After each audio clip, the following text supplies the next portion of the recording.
Chapter 163. The hollow wooden door with flower patterns opened slowly. The little eunuch flicked his horsetail whisk and left quietly. Ning Ke looked at the high threshold in front of him and was startled. He tidied up his appearance and entered solemnly. He looked at the precious brushes and inkstones that he had not seen for a long time and smelled the smell of mud ink that had been hidden deep in his memory. He thought of what had happened in this door last year and could not help but feel a little lost. A middle-aged man stood in front of the bookshelf with his back to the main door of the imperial study.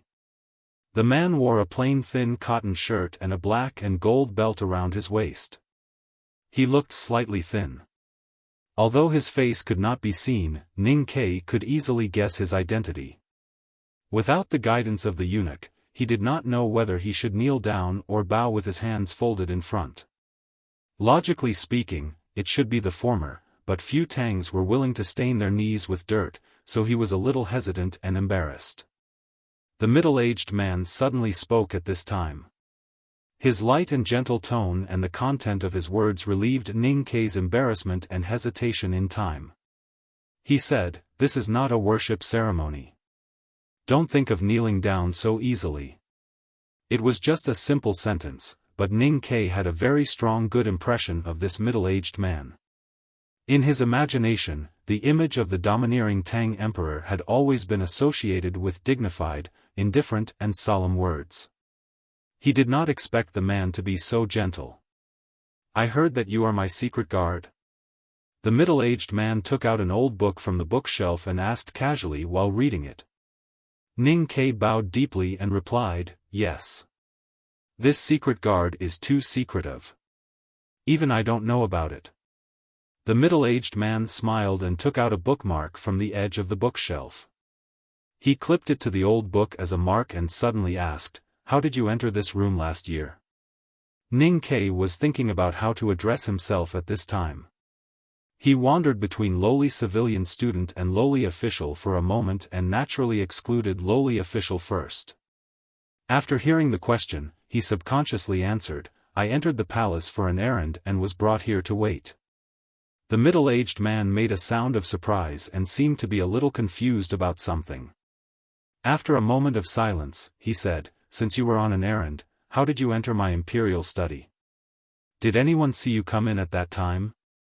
At this point in the conversation, Ning Ke felt a little less nervous, but more confused. On the way into the palace, he had imagined the scene when he saw the emperor.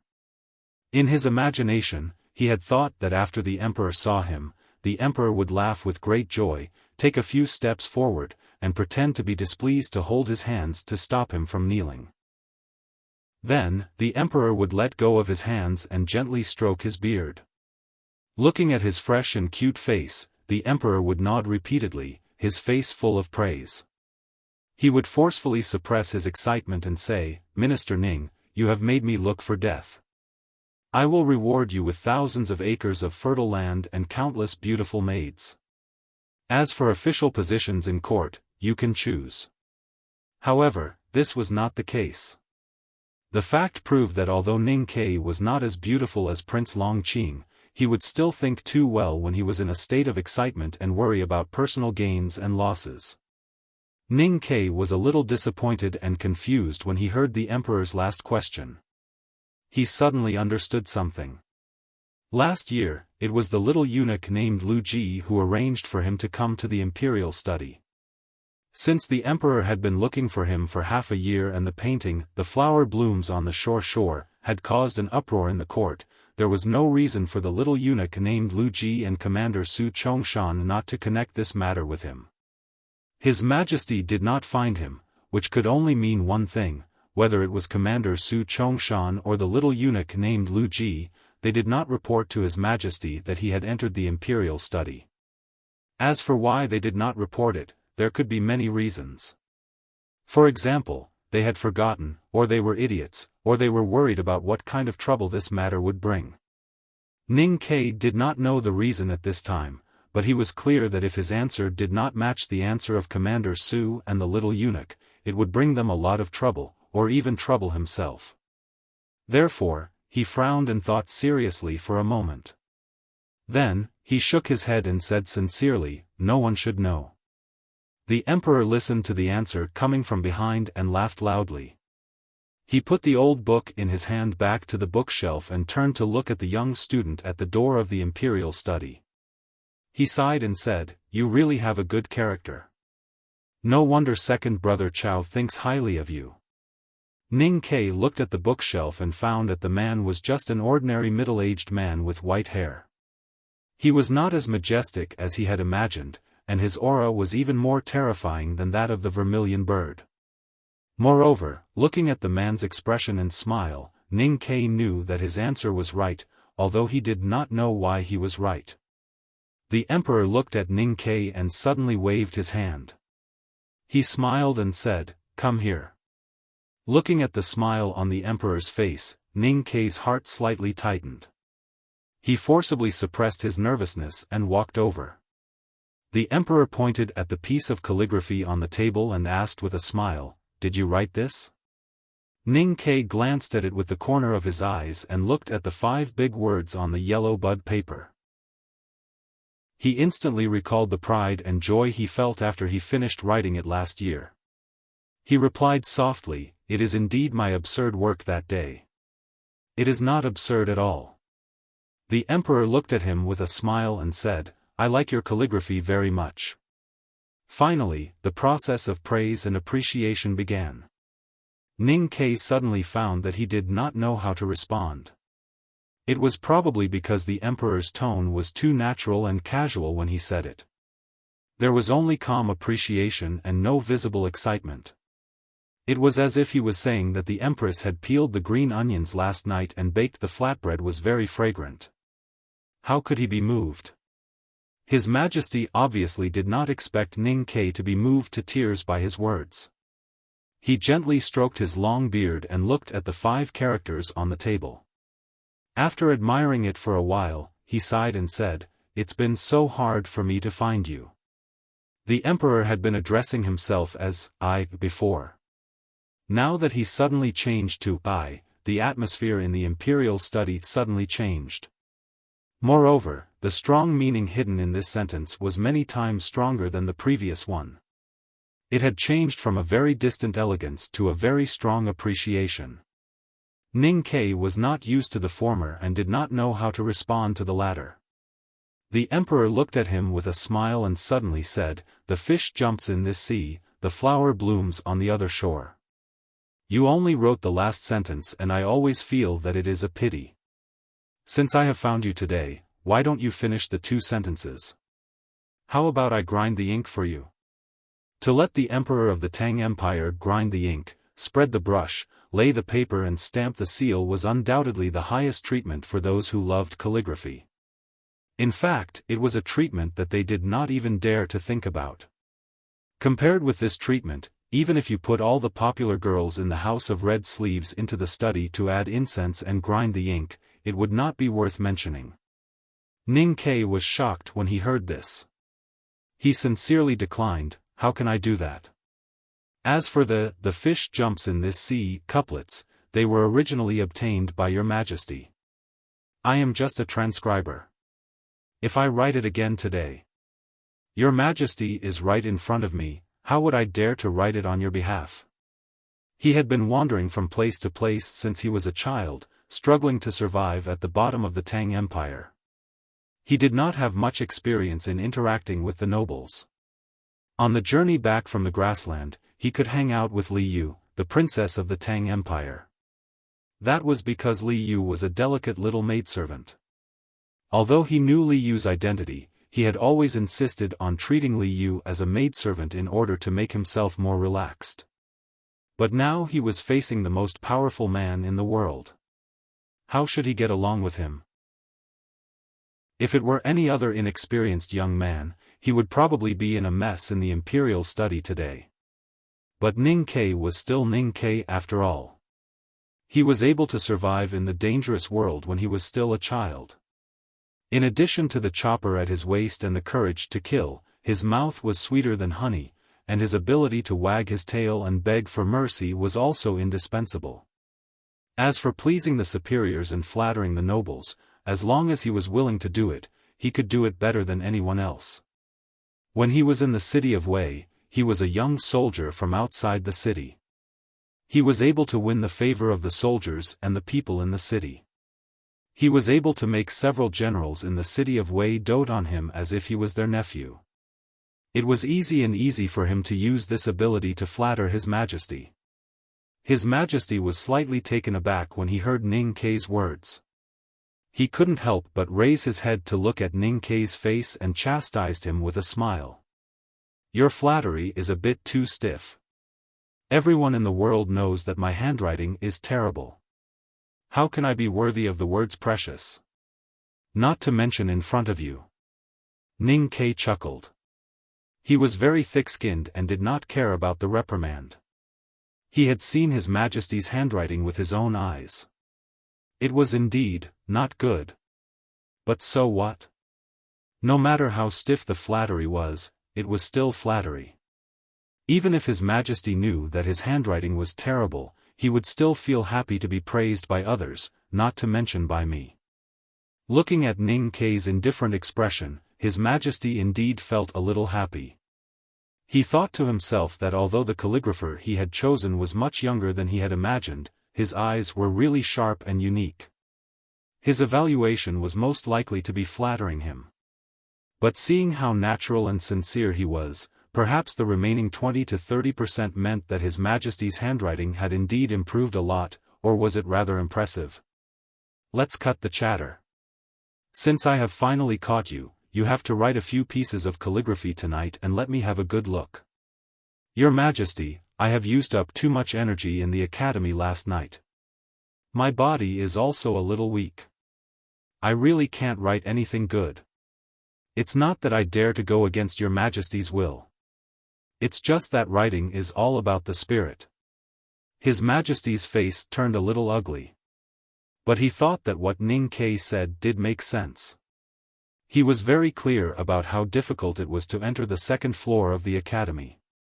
Moreover, he thought that the lad in front of him could actually defeat Long Qing and enter the second floor of the academy. He would definitely be a pillar of the empire in the future. He was afraid that Ning Kei would be very ambitious. If he only treated him as a calligrapher and an official, he was afraid that Ning Kei would feel a little humiliated. Ning Kei said as he secretly looked at His Majesty's face. Suddenly, like a magic trick, he took out a few scrolls from his sleeves and respectfully placed them on the desk. Your Majesty, these are the writings that I have been practicing calligraphy in recent years. I have picked some that are acceptable. Your Majesty, please point them out. Hearing this, His Majesty looked at the scrolls on the desk. His eyes suddenly brightened. He quickly bent down and stretched out his hand to flatten the scrolls. Then, he looked at the lines and scribbles on the scrolls and fell into a long silence. After a long time, a joyful exclamation finally broke the silence in the imperial study. His Majesty shook his head and exclaimed in surprise, "Good writing. Really, really good writing." He turned around and looked at Ning Kei with his eyes shining. He said, "Minister Ning, I heard that you have opened a shop in the eastern city of Chang'an. I believe that the works that you have made over the years must be more than these scrolls. Bring them quickly and let me have a good look." Ning Kei was stunned. Facing His Majesty's eager eyes, he awkwardly replied, "Your Majesty, the scrolls that I have written, this, that, basically, are used to sell for money." Not far from the south gate of the majestic imperial city, there was a quiet Taoist temple hidden among the green trees. It was where the south gate of Haotian Taoism was located.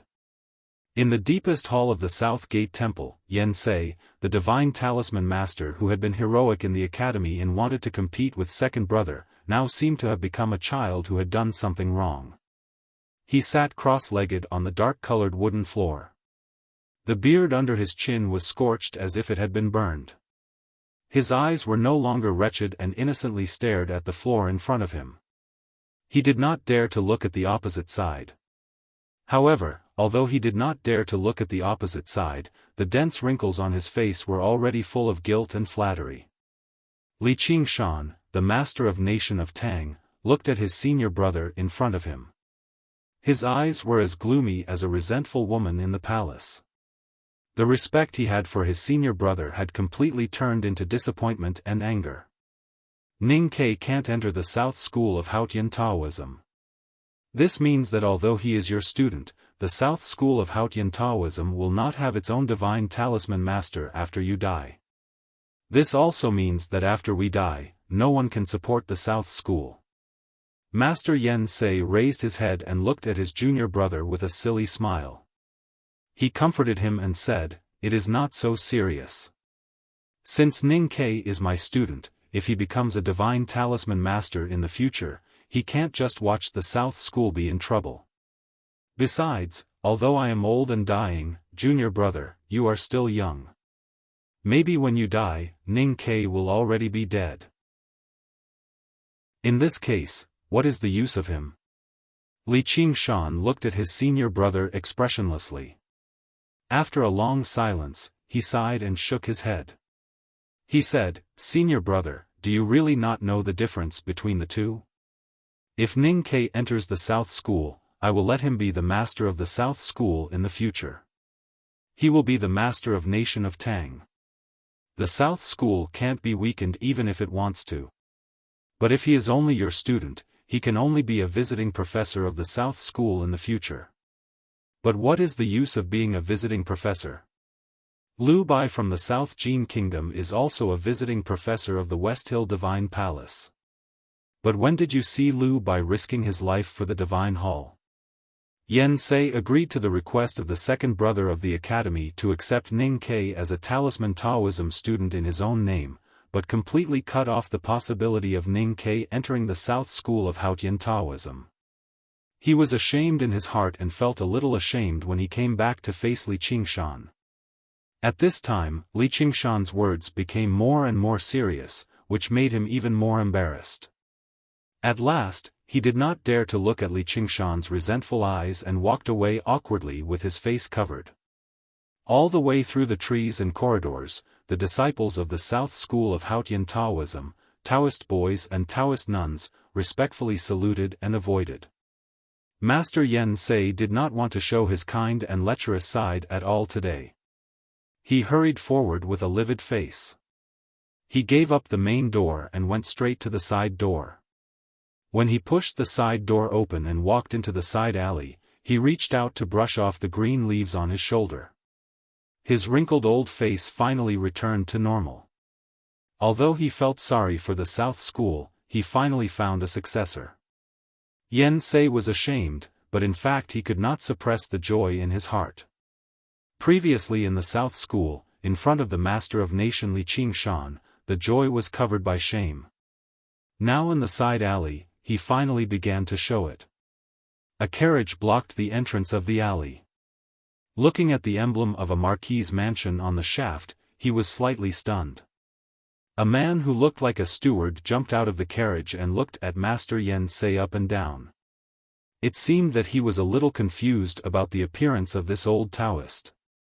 After a long time, he remembered the earnest instructions of his master. He smiled humbly and said sincerely, "Greetings to Master Yen Sei. I am the steward of the Annal Marquis's mansion. Today I come to you by the order of the Marquis. I heard that you have a copybook in your hand." Master Yen Sei stared at the steward's face coldly. He did not bother to think about the other's purpose and directly said in a cold voice, "Get out." After saying this word, he directly pushed the steward away and proudly walked to the entrance of the alley. The steward of the Marquis's mansion looked extremely terrible behind him. However, thinking of Yen Sei's high status as a divine talisman master, he did not dare to have any complaints. He just kept following Yen Sei's footsteps and cried, "Master, please let me finish my words." An old voice suddenly came from the entrance of the alley. "What kind of person is Master Yen Sei? What kind of person are you?"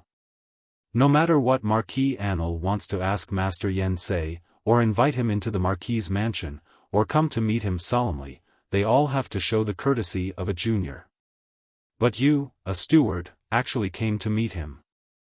The Marquis is too impulsive. The steward of the Marquis's mansion did not dare to provoke a divine talisman master, but it did not mean that there were many people in Chang'an City that he did not dare to provoke. Listening to the seemingly exhortation but actually undisguised provocation, he became angry. He walked out of the alley and looked at the white-haired old man standing beside a green bamboo chair. He waved his hand and scolded, "What kind of person am I?" Suddenly his body became stiff and his voice trembled. He hurriedly knelt on one knee to salute and said, "I am not worthy of your concern. I am extremely confused. I will go back and tell the Marquis's words to the Marquis." The white-haired old man faintly looked at the steward of the Marquis's mansion kneeling in front of him, waved his hand and said, "I did not expect that you have such good adaptability. You are a qualified steward of the Marquis's mansion." The old man's surname was Wang and his name was Xiaofan. He was the Grand Secretary of the Imperial Library of the Tang Empire. He had been in power for 3 dynasties and was highly respected by His Majesty. Even princely Pei Yan had to pay respect to this old man, not to mention Marquis Anil. Although the steward of the Marquis's mansion did not know why this Grand Secretary Wang appeared outside the alley of the Southern Gate Temple, he dared not to say more. He repeatedly saluted to the 2 old men and then fled with his carriage like the wind. Master Yen Sei frowned and looked at Grand Secretary Wang. He cupped his hands and asked, "Old scholar, today is the holiday and there is no need to go to the court. Why are you here? It is not a good reason to go out of the palace. I quarreled with the old chancellor a few days ago. Is this reason enough?" Grand Secretary Wang coughed twice and replied. Yen Sei thought for a while and said angrily, "You quarreled last winter. How could it be a few days ago? Anyway, the double-hook copy of The Flower Blooms on the Shore is in that old guy's mansion. That old guy not only doesn't let me see it, but also often annoys me with this matter." Grand Secretary Wang could not hide his anger. He stroked his beard and said angrily, "The double-hook copy is too rigid in the original meaning of the lines. It has the original shape but no meaning. How can it be better than the copy that His Majesty gave me? What you're saying is unreasonable." Yen Sei knew this case well. He shook his head and said, "Everyone knows that if you want to copy the original meaning of the original, the double-hook method is certainly the best way." Yen Sei was the only divine talisman master in the South School of Haotian. Wang Xiaofan was a senior who had experienced 3 dynasties. They were familiar with each other for decades and had a common identity, that was, they were great calligraphers in the world. At this time, when it came to the method of copying, they naturally would not give way. Even if the double-hook copy is the best. Wang Xiaofan smiled slightly and said proudly, "So what? When I take the chicken soup calligraphy back today, I will hang it in the central hall instead of the study. That old guy will be annoyed." "Wait." Yen Sei said strangely, "What is the chicken soup calligraphy?" "It's the account paper that you took from the House of Red Sleeves." Grand Secretary Wang looked at him with a serious expression and said, "Now the news has spread. Those calligraphy sections that were sold by the old brush pen shop in Eastern City have been taken away. I don't think those sections have any special meaning, but this chicken soup calligraphy is quite different. You concluded that Ning Kei has the potential to be a divine talisman master based on this chicken soup calligraphy. Wouldn't it be wonderful if I could keep this calligraphy in my house?" Yen Sei sighed and said, "This rumor really spreads faster than talisman books." Grand Secretary Wang stared at him and said, "Let's cut to the chase. Anil Marquis is extremely stupid. He actually sent a steward to ask for it from you. I am a Grand Secretary of 3 dynasties. I personally come to the alley to stop you and ask for your student's calligraphy section. This is already giving you enough face. Don't say that you don't want to give me face.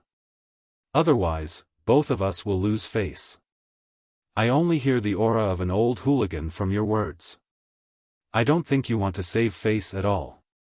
Yen Sei said angrily, you and I have known each other for decades. I can't believe that you, a grand secretary of 3 dynasties, would be disturbed by such a small thing. Grand Secretary Wang said angrily, if it's something else, it's fine. But the flower blooms calligraphy has caused too much trouble in Chang'an this year. That old man bullied me too much. If I can't get back my face, how can I, a grand secretary of 3 dynasties, have a foothold in the imperial court? Yen Sei looked at him and suddenly said, 10,000. The anger on Grand Secretary Wang's face suddenly disappeared. He laughed and said, 4,000. Yen Sei took out the thin account paper from his sleeve and handed it over. He said, deal. Grand Secretary Wang took the thin paper. Without even looking at it, he turned around and sat back on the green bamboo chair. He shouted to his entourage, what are you waiting for? Go back quickly. Invite the best Master Xing from the Bao Rong store to the mansion. Then ask the 3rd brother to prepare a banquet tomorrow to celebrate the birthday and invite the guests to appreciate the chicken soup calligraphy. The green bamboo chair rushed away with the wind and dust, and the conversation between the Grand Secretary and the steward could be faintly heard. Old Master, your 80th birthday has passed last month. Idiot. The eldest brother's 2nd daughter is celebrating her birthday this month. Invite that little girl, Jean Wuxia, as well. Most importantly, don't forget to invite her old grandpa as well. If he doesn't come, I'll go and invite him myself. At this time, Ning Kai was nervously meeting the emperor in the imperial palace, looking for every opportunity to flatter the emperor. He didn't know that the note he wrote last year after drinking had been sold for 2,000 taels of silver, and it was only a friendship price. As for Sang Sang, who had never had the chance to see the note, she was nervous and speechless in the old brush pen shop on Lin 47th Street. Listening to the continuous knocks on the door, looking at the stewards of various manners who were waving the notes anxiously through the crack of the door, and the people who were excitedly discussing on the opposite side of the street, the little handmaiden didn't know how to deal with the situation at all. Thinking of the young master's instructions before he left, she tidied up all the calligraphy she had collected, opened the bed board, took out the box, and put it neatly together with the precious notes. Then she took 2 extremely thick iron chains and locked all the doors and windows. After doing these things, she walked back to the front of the shop and nailed the door that was difficult to close with a big iron nail. Only then did she feel a little relieved. Ignoring the waves of noise outside, she wiped the beads of sweat on her forehead and carried the big black umbrella and a few of the most important things that Ning Kai had told her. She opened the back door of the small courtyard and quietly slipped out. It was still early at this time, and it was time for lunch. When Sang Sang walked into the brothel of House of Red Sleeves, she didn't see any scene of flirting, but only smelled countless delicious food and wine. She couldn't help swallowing her saliva as she had not eaten for a day and a night. Mistress Jian's personal handmaiden, Xiao, was holding the railing on the top floor and staring blankly down. Suddenly seeing Sang Sang appear in the building, she was immediately overjoyed and rushed down as fast as she could. She held Sang Sang's hands with both hands and complained, "Why haven't you come these days? Did your young master forbid you from leaving? Ning Kai is such a person." Mistress Jian didn't let him come to these brothels because she wanted him to focus on his studies. "How dare he vent his anger on you? Also, I heard that you have been to the princess's mansion as a guest for half a year. Are you so used to seeing noble people that you have forgotten us frivolous friends?" Sang Sang didn't have time to listen to Xiao Cao's complaints. At this time, she had to race against time with all the people in Chang and who heard the news.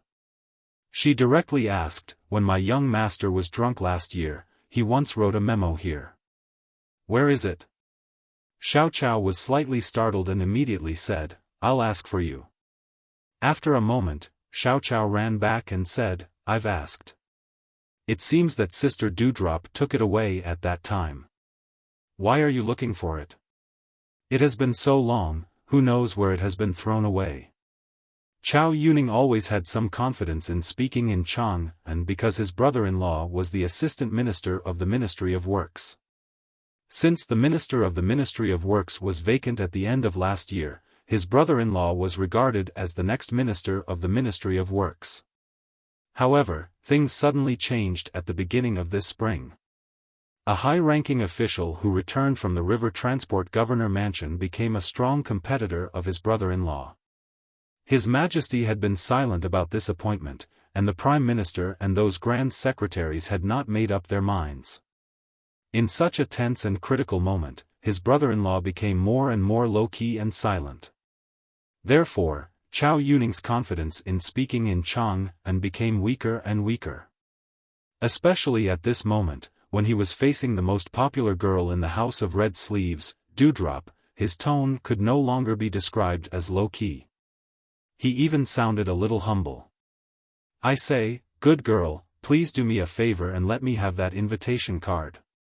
Chao Yuning looked at the plump girl in the chair. If it was any other day, he would have been swayed and wanted to pounce on her. However, his mind was occupied by that matter today and he couldn't care about this at all. He said sincerely, "The student you mentioned just now is the owner of the Blooming Flowers calligraphy in the palace. His Majesty has confirmed his identity and is talking to him in the imperial study now. If I lie to you, I can probably save some money. However, you and I are acquaintances, and he will not treat you like this." "Dewdrop, you can't treat me like this either." Dewdrop had already woken up from the previous shock. She rubbed her forehead with a headache and said helplessly, "But the account paper." Chao Yuning corrected her seriously, "Not the account paper. The news from the Southern Gate Temple has spread all over Chang'an. Now everyone knows about that calligraphy. That calligraphy should be called chicken soup calligraphy." Dewdrop waved her hand helplessly and said, "All right, I'll do as you say. If you like this work, please come to Chidian. Come to vote for recommendation votes and monthly votes. Your support is my biggest motivation." Chapter 164. Hearing this, Chao Yuning's expression suddenly changed.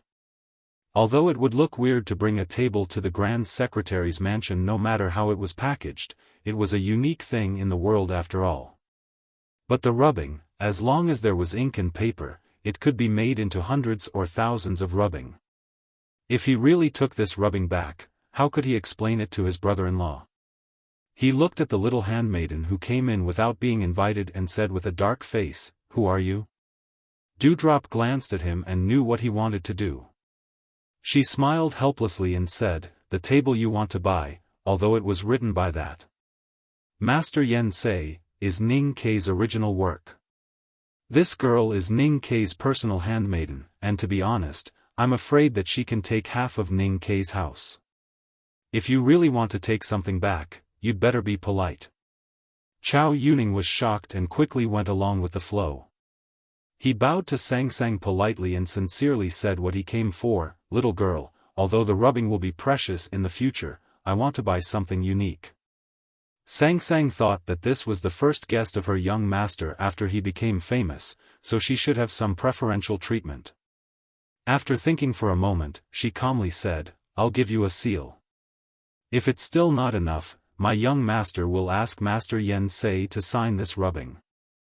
After saying this, she took a long time to take out a seal from her arms. Chao Yuning looked at the seal in her hand with his eyes shining and asked, "This is Mr. Ning's private seal?" Sang Sang was not used to her young master being called Mr. Ning. She always felt that it was too similar to Mistress Jian. She frowned slightly. After a moment of silence, Chao Yuning put forward his own conditions. "Can you guarantee that you will only give me a seal?" Sang Sang nodded. Chao Yuning looked up at her eyes and said, "Please state your price." Sang Sang said, 300 taels. Chao Yuning exchanged 3 banknotes for a piece of paper and a bright red seal. He left the small courtyard with some joy and disappointment. Dewdrop and Sang Sang watched his back disappear at the door and then looked at each other. Xiao Chao giggled as she hugged Dewdrop's plump arm. She shook it as she said, "Sister Dewdrop, just smear some ink on it, wrap it in cotton, and you'll be able to exchange it for 300 taels of silver. You'll be rich this time." Dewdrop answered with a smile, "Only the first one with Ning Kei's private seal is worth this price. But I can print them as I please." Xiao Chao counted on her fingers and said, "This business is much more profitable than dancing and singing." Dewdrop smiled and did not answer. She picked up the teacup on the table and took a sip. Then she continued to look at Sang Sang. During this period of time, Sang Sang did not do anything but quietly looked at Dewdrop. The atmosphere in the room suddenly became a little strange. Dewdrop put down the teacup slowly and looked up at Sang Sang with a smile. 73. You get 70, and I get 30. Sang Sang hurried to the House of Red Sleeves today because Ning Kei specifically asked her to find the chicken soup calligraphy. But she did not expect that she was too late. Not to mention that the original calligraphy had been taken away by Master Yen Sei. Even the handwriting left on the table had begun to be regarded by Dewdrop as a way to make money. She had been quietly watching Dewdrop to see how she would deal with this matter. Sang Sang felt very satisfied when she heard the words "You get 70, and I get 30, and I get 30. She smiled and nodded to Dewdrop. Dewdrop lifted her sleeves to cover her lips and smiled. She said softly, "With an old table, I can easily surpass Lu Shui. When you bring Ning Kei here, I'll make him happy even if I'm punished by Mistress Jian." Sang Sang smiled and did not answer this topic. She walked to the table and looked over curiously. When she entered the courtyard, she just glanced at it roughly. This was the first time for her to see the original text of the chicken soup calligraphy. She saw that this sentence, which made her young master noticed by a divine talisman master and had become famous in the capital city, was written as follows: "Young Master Sang Sang, I'm drunk today, so I won't come back to sleep. Remember to drink the chicken soup left in the pot." Looking at the first two characters on the table, which was her own name, Sang Sang was silent for a long time. Then she smiled, and her slightly dark cheeks were full of pride and happiness. After Sang Sang left the courtyard accompanied by Xiao Chao, Dewdrop's personal maidservant came in. She rolled her eyes and said in a low voice, "Miss, although the note was indeed written by Ning Kei, that table belongs to us. Moreover, Master Yen Sei was interested in spending the night with you. It's reasonable to give him and his maidservant some dividends, but the ratio of 70 to 30 is really a little unfair." Dewdrop smiled and gently poked the eyebrows of the loyal maidservant. She said, "You always look at things in such a shallow way. Not to mention that the first two characters on the table are Sang Sang's name. If I take the biggest share, how can I refuse any high-ranking official in the imperial court who wants to ask for it in the future? Now the biggest share belongs to Ning Kei and his maidservant, and I'm just a temporary manager. If anyone dares to ask for this small table by force, they won't come for me. They have to go through Ning Kei first." The maidservant was slightly startled, and then she understood the meaning of the young lady's words. She gently bit her lower lip and said, "But young lady, aren't you on good terms with Master Ning Kei? They even call each other brother and sister in private. Isn't it a little?" Looking at the maidservant who wanted to say something but stopped on second thought, Dewdrop giggled and said angrily, "Do you think I'm not kind? I really don't know whether you're my maidservant or Ning Kei's maidservant. He hasn't come for several months, but you still miss him so much. You don't have to worry about these things. Ning Kei has been appreciated by His Majesty and has become the successor of the Divine Talisman Master. Although he can't bully anyone in Chang'an City, at least no one dares to bully him." On the table by the window of a private room on the second floor of the House of Red Sleeves, there were several refreshing snacks and 2 pots of fruit wine. A young lady sat by the window and looked at Sang Sang, who was sent out by Xiao Chao. She said to the middle-aged guest beside her with a smile, "Do you see that little girl? That's young Master Ning Kei's maidservant. All the girls in our house think that she will definitely marry Ning Kei in the future. If not for this identity, how could Mistress Jian's personal maidservant be so close to her?" The middle-aged guest's eyebrows were slightly white, and his skin was like iron. He looked quite experienced. He looked out of the window following the girl's finger. After a moment of silence, he asked curiously, "This young man named Ning Kei is really famous in Chang'an. But I don't understand why you all call him young Master Ning Kei so smoothly. He wasn't as famous as he is today a few days ago." The girl covered her sleeves with a smile and explained softly, "Young Master Ning Kei is not an ordinary person. Although the girls in our house didn't know what's unusual about him before, he must have something special about him since he could make Dewdrop call him younger brother and make Lu Shui come specially to dance for him during her vacation." The middle-aged guest slightly raised his eyebrows and asked in surprise, "Why?" The girl thought for a while and found that all the girls in the house liked Ning Quebec. But it was very difficult to sum up what was worth liking about Ning Quebec.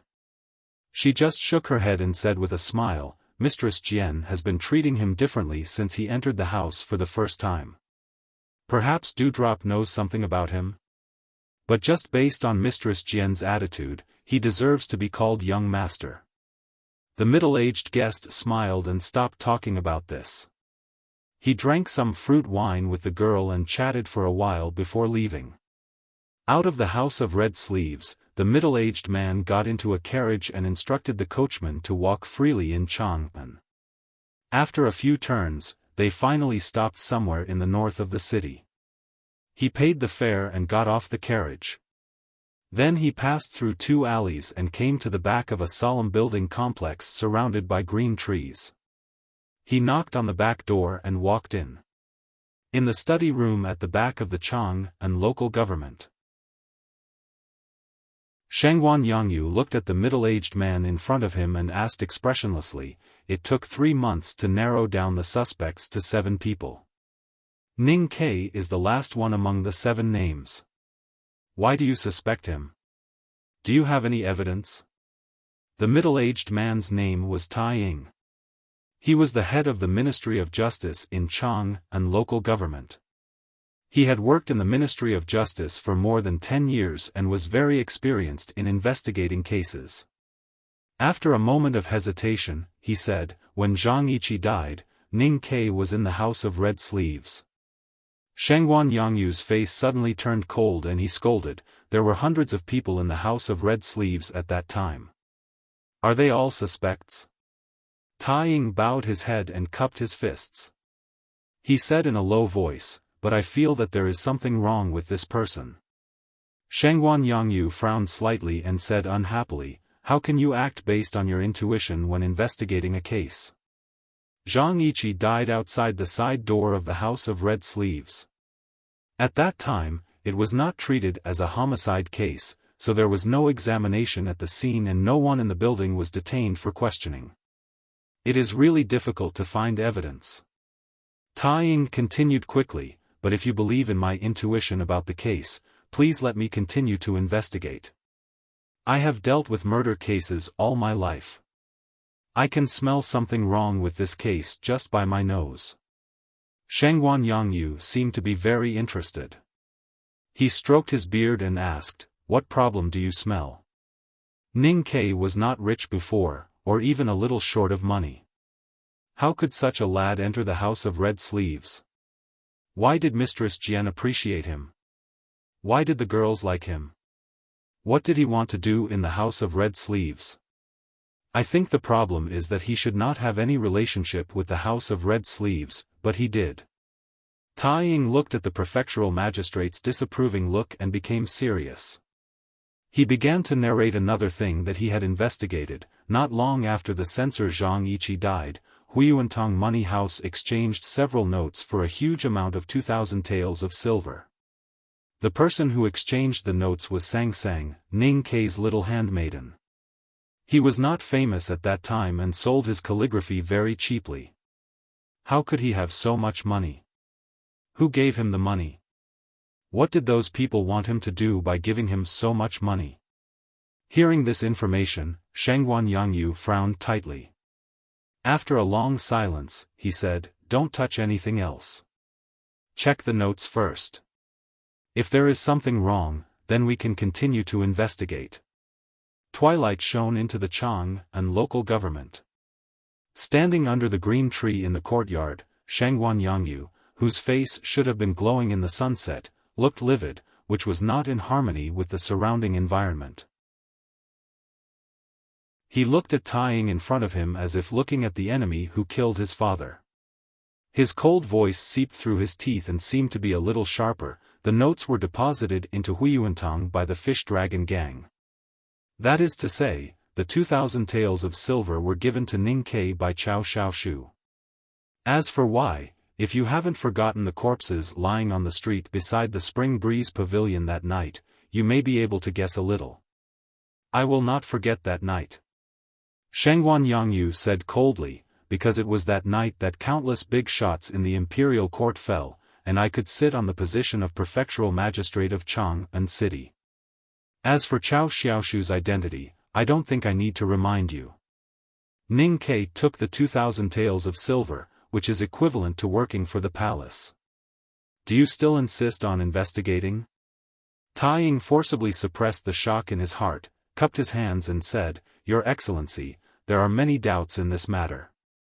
There was indeed a masked man beside Cao Xiaoshu at the Spring Breeze Pavilion that night, but I heard that he was a young master from the Yueluan kingdom.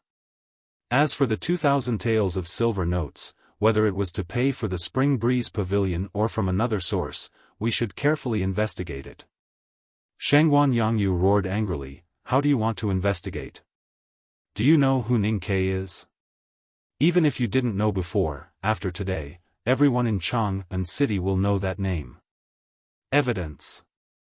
If you have evidence, I will continue to investigate for the sake of His Majesty and the imperial court and the people, even if I have to sacrifice my official position.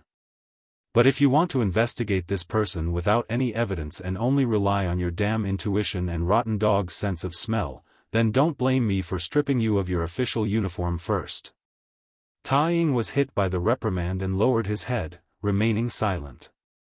Shangguan Yangyu slightly calmed down, looked at him and lightly asked, "Have you informed the military ministry of this matter?" Tai Ying raised his head and nervously explained, "Since Your Excellency has ordered that this matter should be investigated secretly, of course I dare not leak it. I can guarantee that except for Your Excellency and me, there is absolutely no third person who knows that the Chang'an local government has ever suspected Ning Quebec. That's good." Shangguan Yangyu lightly touched the sparse beard on his chin and said, "Erase Ning Ke's name and investigate the other 6 people first." Tai Ying accepted the order and left. Shangguan Yangyu returned to the backyard and began to sit in front of the oil lamp in a daze after dinner.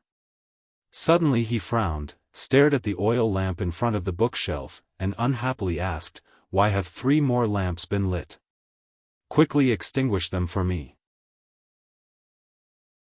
The prefectural magistrate's wife was sitting at the other end of the study, biting a rope and putting on shoes. Suddenly hearing her master's reprimand, she confusedly raised her head and asked, "Master, now you are also a high-ranking official in the imperial court. Why are you still like this? Is there anything wrong with the official business today?" Shangguan Yangyu was not good-looking, or even a little ugly. His temperament was extremely cunning, insidious and despicable. But he was quite good at family affairs. When he was young, he married a wife who was equally good-looking. After he became rich, he treated his wife with great love and never had the idea of taking a concubine. They got along well with each other and even did not hide many of his private affairs from his wife. After telling his wife what he had heard during the day, Shangguan Yangyu frowned and said to himself, "When I was in charge of the Ministry of Justice in Chang'an local government, the first thing I did was to poach Tai Ying from the Ministry of Justice.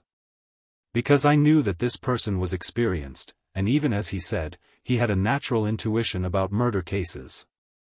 If Ning Ke is really related to Zhang Yiqi's death. I really don't know how to deal with this matter.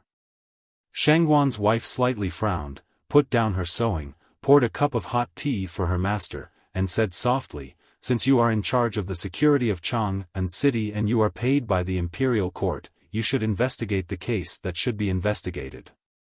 But there is no evidence, and, Shangguan Yangyu looked at his wife and sighed sadly, I really don't dare to investigate. His Majesty likes him, and I heard that he has entered the second floor of the academy and become the successor of the divine talisman master. Without the imperial edict, how dare I investigate such a person? Shangguan's wife was startled and said confusedly, if he is such a person, how could he be involved in a murder case? Hearing this, Shangguan Yangyu's ugly triangular eyes suddenly lit up. He patted the desk and said in a low voice, Madam, you are right. How could such a person do such a thing? Master, you can't listen to the nonsense of women like us when you are trying to solve a case.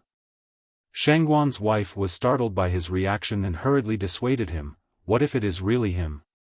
Shangguan Yangyu looked at the hot tea in front of him and said firmly, there is no truth. It must not be. Even if it is not. Seaweed mixed with golden threads, for happiness small boxes, xianru in marinade, flour-carved drunken prawns, chicken in clear soup. Ning Ke listened to the eunuch's report and looked at the exquisite dishes on the plates. He could not help but look up at the carved beams and pillars in the hall. His eyes were swayed by the bright palace lanterns on the bronze pillars in front of him. Only then did he realize where he was and what he was doing. In the imperial study, His Majesty asked him for the calligraphy section, but was rejected by him by saying that he wanted to sell it for money. Ning Ke thought that this would definitely make the emperor angry and he would be unlucky. However, he did not expect that although His Majesty was angry, he did not drive him out of the palace. Instead, he took him away from the imperial study, took a few turns in the garden, and came to a quiet hall, facing the sumptuous dishes. What kind of treatment was it to stay in the palace to have dinner with the Tang Emperor? The gentle and quiet empress even personally scooped a bowl of soup for him. What kind of treatment was this? Even Ning Ke, who was used to life and death and would not blink even if Min Mountain collapsed in front of him, finally could not help but become excited and nervous. The empress picked up an iced bamboo shoot and put it into His Majesty's mouth. She smiled sweetly and said, since it is a meal, Ning Ke will have to thank and feel ashamed if old Emo says how many times he has seen the flower blooms on the shore. Otherwise, how can he have time to eat? His Majesty was really in a good mood. He chewed the bamboo shoot with the tip of the empress's tongue and said with a vague smile, then let's eat. Ning Ke held the gold-painted red lacquer bowl in his hand and began to eat. However, at this time, he had no time to taste the taste of the food. His mind kept thinking about everything he had seen. Today, he finally knew that the relationship between the emperor and the empress was as close as the rumors said. But who was the empty seat in front of him? There was a light sound of rings and a faint fragrance. Li Yu, the fourth princess of the Tang Empire, who was dressed in an extremely luxurious dress, came in accompanied by palace maids and old maidservants. Ning Ke was startled and his eyes subconsciously fell on her face. He noticed that her eyes and brows, which he usually thought were delicate and pretty, looked very beautiful today with the gorgeous palace makeup and gorgeous dress.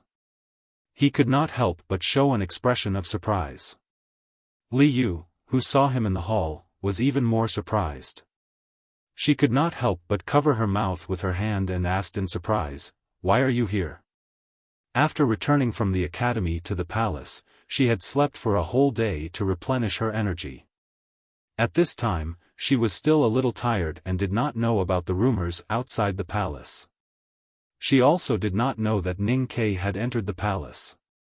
His Majesty looked at the two and asked in confusion, "Little Yu, you know him?"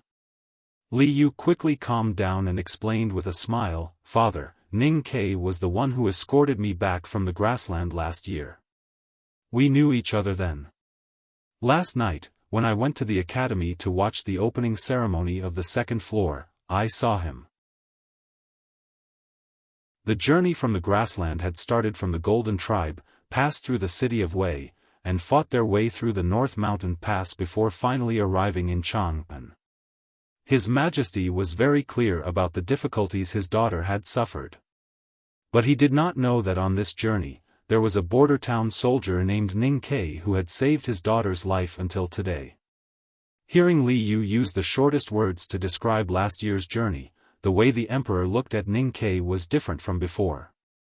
It was no longer pure admiration, but more sincere fondness. Li Yu smiled and asked, "Father, why are you interested in seeing Ning Kai today?" "I think it's not because of the opening of the second floor. I have mentioned to you that there is a piece of wonderful calligraphy in the imperial study." His Majesty looked at his daughter and said with a happy smile, "Did you know that Ning Kai was the one who wrote, 'The flower blooms on the shore of heaven'? Everyone in the imperial court admires your ability to read people. But since you know him, you did not know that he had such an ability. It seems that those words were not true. I just did not want to have a talent, so I searched everywhere for talent for father and the imperial court. I do not have any real foresight." Li Yu lifted her skirt and slowly sat down by the table with the help of the palace maid. She looked at Ning Kai opposite her with a faint smile and said, "As for Ning Kai's good handwriting, I know that he is good, but I did not know that he is so good. But speaking of which, this guy is best at hiding his strength and pretending to be a pig to eat a tiger. I do not know where he learned such boring tricks." There was a deeper meaning in her words. Ning Kai did not know how to answer, so he buried his head in his food and pretended not to hear. Since he had to pretend to be a pig, he had to be a competent pig.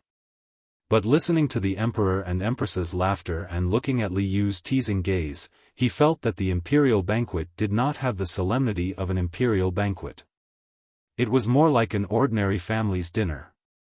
More importantly, it was impossible to really have green onions and pancakes in this imperial banquet. But these seemingly exquisite dishes were not delicious even for a pig.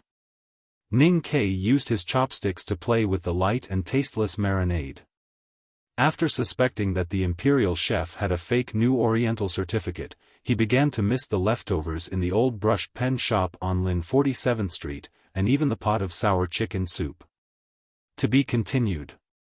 If you like this work, please come to Chidian.com to vote for me. Your support is my greatest motivation.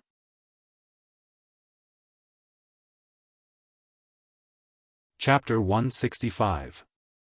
Hua Xiao Duo has given birth. The nth couple that I've matched with in my novel has sent good news. Merit. Congratulations, I wish the baby good health and you too can be happy for a lifetime. Actually, I don't want to live in the imperial city. Standing by the railing, Li Zhongyi, the Tang emperor, raised his hand and pointed to the dark blue city wall in the distance in the north. He said with emotion, "You will reach the Daming Palace after a few miles out of the city. There are green mountains and dense forests there, and the wind is cool. It will be much cooler there in the summer, and you don't have to listen to those ministers quarrel in the court. No one will bother you every day, and it will be much more relaxing." After dinner, the emperor took Ning Kai for a walk around the palace. It was called a stroll, but it was actually just a chat. At this time, the sky had just turned dark, and the lights in Chang'an had been lit early. There were still many sceneries as far as the eye could see. Ning Kai stood beside the emperor and looked at the side of his face. He wondered why the emperor would say such a sigh to him. Could it be that it was really difficult for the emperor to find someone to chat with when he was trapped in the deep palace? He didn't have time to carefully analyze what problems were hidden in this treatment. He thought of the hot weather in Chang'an last year and had a strong feeling of sympathy. He said respectfully, "Then your Majesty should move out of the city as soon as possible this year." The emperor put his sleeves behind him and looked at the night sky of the imperial city. He sighed and said, "In the early years, when the former empress said that she wanted to move to the Daming Palace, the ministers would cry bitterly. They didn't dare to say that I was neglecting the political affairs, but they had to talk about the ancestral rules. Although I am the emperor of the Tang Empire, I often have no choice but to choose a place to live. Finally, no one dares to disobey me in these years.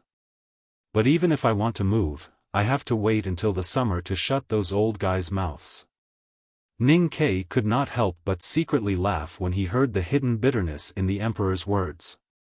The emperor suddenly turned around and looked at him with great interest. He said, "This year, I and the empress will move to the Daming Palace. Why don't you go with us and stay for a few days? Little you, always thinks that the outside of the city is empty and boring, but in fact, the scenery is very beautiful." The smile on Ning Kai's face disappeared very quickly. He felt a little awkward when he heard these words. It was not like an emperor inviting a favored minister to rest in the palace. His tone was tranquil and casual, like an old farmer in the countryside who suddenly saw a young relative in the county and invited him to his farmhouse to eat some fruits, boasting that the well water was quite sweet. His Majesty had invited him to spend the summer in the Daming Palace. He knew very well what it meant. Since there was an emperor in the world, there was a royal palace. Since there was a royal palace, there were court officials. These people who were close to the emperor had a noble status and were respected by the people. Although they were not involved in court affairs, they had a great influence on court affairs. Although their salary was low, they could earn countless taels of silver just by writing some poems. If it was in the past, Ning Kai would certainly be willing to be such a noble minister. However, he was no longer a young soldier in the border town. In addition to money and future, he also saw the mysterious world. Naturally, he was not willing to be a minister anymore. "Your Majesty, I don't deserve your kindness. It is a wonderful thing to have your Majesty instructing me in calligraphy day and night." Ning Kai bowed respectfully with his hands folded in front. He peeped at his Majesty's face and said, "To be honest, who doesn't want to be outstanding and bring honor to their ancestors? But I just entered the second floor and haven't seen the headmaster yet. It's really inconvenient." I just said it casually. "You don't have to be so serious." His Majesty smiled and said, "There are many untruths in your words. I don't want to criticize you. But why doesn't Cao Xiaoshu want to be outstanding?" Ning Kai did not know how to answer and kept silent. His Majesty suddenly looked at him and asked, "Do you know where second brother Cao is now?" "I really don't know where brother Cao is," Ning Kai replied. His Majesty walked to the railing and stroked the cold stone railing with his slender palm. He looked at the palace under the night sky and said softly after a moment of silence, "There is a school of palace resentment poems in the past, such as red leaves on the palace walls and old palace maids and so on. But who knows that the palace is so deep, not only the palace maids and concubines are locked up, but also me. Now that I think about it, when I was the crown prince, I often went to Chang and to play and broke into the Spring Breeze Pavilion with Little Chen and fought with Cao Xiaoshu. It's really an irretrievable past." Listening to His Majesty reminiscing about the past, Ning Kai felt bitter in his mouth. He wondered why he had heard all these thoughts of royalty. He had just written a calligraphy section and today was the first time he had seen His Majesty. How could he be qualified to bear such trust? As if sensing Ning Kai's doubts, the emperor turned his head and looked at him with a faint smile. "Cao Xiaoshu is the one I like, and you are the one Cao Xiaoshu likes. I took a fancy to Cao Xiaoshu, so there was the name Spring Breeze Pavilion. Cao Xiaoshu took a fancy to you, so you followed him to the Spring Breeze Pavilion for a night of killing. Later, you were sent to the secret guard by him, so you could enter my imperial study. You left that piece of calligraphy in my imperial study, so I know you." These words seem to be roundabout and unclear, but they only mean one thing. Ning Kai knew that he could not keep silent at this time and had to join in the fun. So he hurriedly asked, what does it mean? The emperor smiled and said, it means that there is some fate between you and me, just like between me and Xiao Xiaoshu. Fate was a good word. Ning Ke thought happily in his heart. The emperor of the Tang Empire thought that there was fate between him and Ning Quebec. Then in the secular world, he would have an amulet or even a card to avoid death. Many things in the future would be much smoother. The emperor looked at him and said with a faint smile, since there is fate between me and you, you should not be so stingy. Bring more of the calligraphy in the shop to the palace for me to see. Just take it that I am borrowing it from you. Fate was not a good word. Ning Ke thought painfully in his heart. As the saying goes, once you enter the palace, you will be as deep as the sea. If those calligraphy that were like silver notes entered the imperial study, how could they see the light of day again? As for borrowing, it was even worse. If the emperor of the Tang Empire borrowed something from you, would you have the face to ask him to return it? At this time, he could not refuse His Majesty's request to borrow his calligraphy. One had to know that as the emperor of the Great Tang, he had the right and strength to be unreasonable to anyone. But today, the emperor had invited him to a meal and had a heart-to-heart talk with him. Not only did he reason with him for half a day, he even began to talk about friendship and fate. How could he refuse? Ning Ke raised his head and said resolutely, tomorrow, I will send the works of these years to the palace for guidance, Your Majesty. The emperor was full of comfort and stroked his long beard. He looked at the young man in front of him and nodded slightly, thinking that he was not an idiot to the extreme. The determination on Ning Ke's face quickly turned into sadness and sadness in the next moment. He looked at the emperor and said bitterly, so Your Majesty is waiting for me here. The Tang Empire values the law. Even if I am the emperor, I can't take things from people by force. The emperor smiled proudly. Looking at the painful expression on Ning Ke's face, he comforted him and said, of course, I will not take your things for nothing. Ning Ke heard this and became spirited. He thought that even if it was the cost price, the price of friendship and the price of fate, the emperor would not be too stingy. The emperor thought for a while and said, compared with your handwriting, it is too vulgar to give you some gold and silver. In Ning Ke's view, the most elegant and wonderful thing in the world was silver. As for gold, it could be classified as sacred. At this time, when he heard that His Majesty thought gold and silver were too vulgar, he could not help feeling disappointed. However, he could not say that it was not vulgar at this time, so he had to control his temper and listen to the emperor. He thought that if he did not give him cash, it would be good to give some royal treasures, satin or makeup powder. Although he did not need them, Sang Sang would definitely like them. If there were leftovers, he could give them to those girls in the House of Red Sleeves. Of course, the emperor did not know that Ning Ke was planning to give the royal gifts to the girls in the brothel. After thinking for a while, he suddenly thought of something and said with his eyes slightly brightened, Master Yen Sei has accepted you as a disciple and said that you have the potential to be a divine talisman master. There is just one thing in the palace that is suitable for you. Ning Ke asked curiously, Your Majesty, what is it? I can't show it to you now. Even if you see it, you won't understand it. The emperor looked at him and said with a smile, when Master Yen Sei reports to me that you have really entered the talisman Taoism, I will give it to you. Ning Ke slightly frowned and thought, what is it that it should be related to one's cultivation? However, since His Majesty refused to say, he had to salute and thank the emperor for the reward that he had not yet received and did not even know what it was. Seeing that it was getting late, he remembered the thing he had thought about before entering the palace and reported respectfully, Your Majesty, since I have now entered the second floor of the academy, should I resign from the job of a secret guard? After being slightly startled, the emperor shook his head in an unquestionable manner to express his opposition.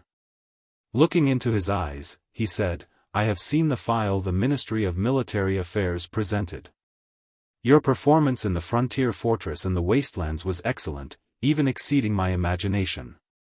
You are loyal to the empire, take good care of your comrades, and are good at making decisions and killing people. I need a secret guard like you. But in the academy, I really don't know what to investigate. Ning Ke seemed to ask casually, but in fact, he wanted to find the answer that had been puzzling him for a year from His Majesty's answer. He wanted to know whether the imperial court was afraid of the academy or not, and whether he was a hidden card placed in the academy by the palace. The emperor looked at him and unhappily scolded, "Idiot! The academy is the foundation of the Tang Empire. Will I be stupid enough to shake the foundation of the empire? Who asked you to investigate the academy? I asked you to pay attention to those cultivators." Ning Ke acted like an idiotic loyal subject and hurriedly agreed. In fact, he still did not understand. She looked at his expression and then at the shadows on the ground, guessing what he was laughing at. She couldn't help but frown and said in a low voice, "This is the palace, not the Northern Mountain Road. Pay attention to your image." Facing Li Yu, Ning Ke did not have any psychological pressure at all. He said with a smile, "Your Highness, what are you talking about?" Walking out of the palace, they stood on the stone steps and stopped. Li Yu looked at him with a faint smile. Her beautiful face looked even more gorgeous under the palace lantern. "How many things are you hiding from me? There should be a lot." Ning Ke looked at her with a smile and said, "What do you want to know?" Li Yu said thoughtfully, "I want to know all of them." Ning Ke almost blurted out that she was so beautiful. Looking at the palace maids and old maidservants around him, he reacted in time and swallowed his sarcastic words. He said respectfully, "It will be a very long story. I guess Her Highness does not have that much time." Ning Ke pretended to be respectful, but in fact, his tone was still ordinary and casual. This kind of casual tone was equivalent to frivolous and rude to the princess of the Tang Empire. The palace maids and old maidservants on the stone steps had lived in the palace for a long time, so they were very experienced in observing and listening. There was no reason for them not to understand. Their expressions suddenly became extremely unnatural. If it was in normal times, the old maidservants would definitely come forward to reprimand them. However, today everyone had seen His Majesty's attitude towards Ning Ke and noticed that Her Highness did not feel disobedient at all. They could not help but have some deviations in their thinking. They turned their heads away without a trace and kept some distance from Her Highness. They did not listen to the conversation between the two and even used their cold eyes to approach the palace maids to lower their heads.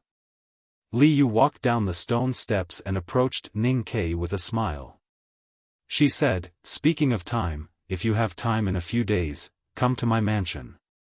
I have heard many stories about you from Sangsang this year. I would like to hear your own story." Ning Ke knew that there was a strange affection between Sangsang and Her Highness that was beyond their social class and age. However, he firmly believed that Sangsang would never tell the secrets of his mission to outsiders. Li Yu's words were just to tease him. He smiled gently and replied, "Her Highness should know that I will be very busy in the future. I really do not know when I will have time." Li Yu frowned slightly and said, "I have time, but you don't?" Ning Ke looked at her quietly and suddenly asked softly, "Does Her Highness want to recruit me again?" Li Yu's expression was as calm as usual. She smiled and said, "Isn't that natural?" Hearing her answer so naturally, Ning Ke was startled. After a moment of silence, he said, "Now the price is different again." Li Yu smiled and shook her head. She said, "Last time, I was sorry that I did not see your true potential and underestimated your confidence. But this time, I think it should be different.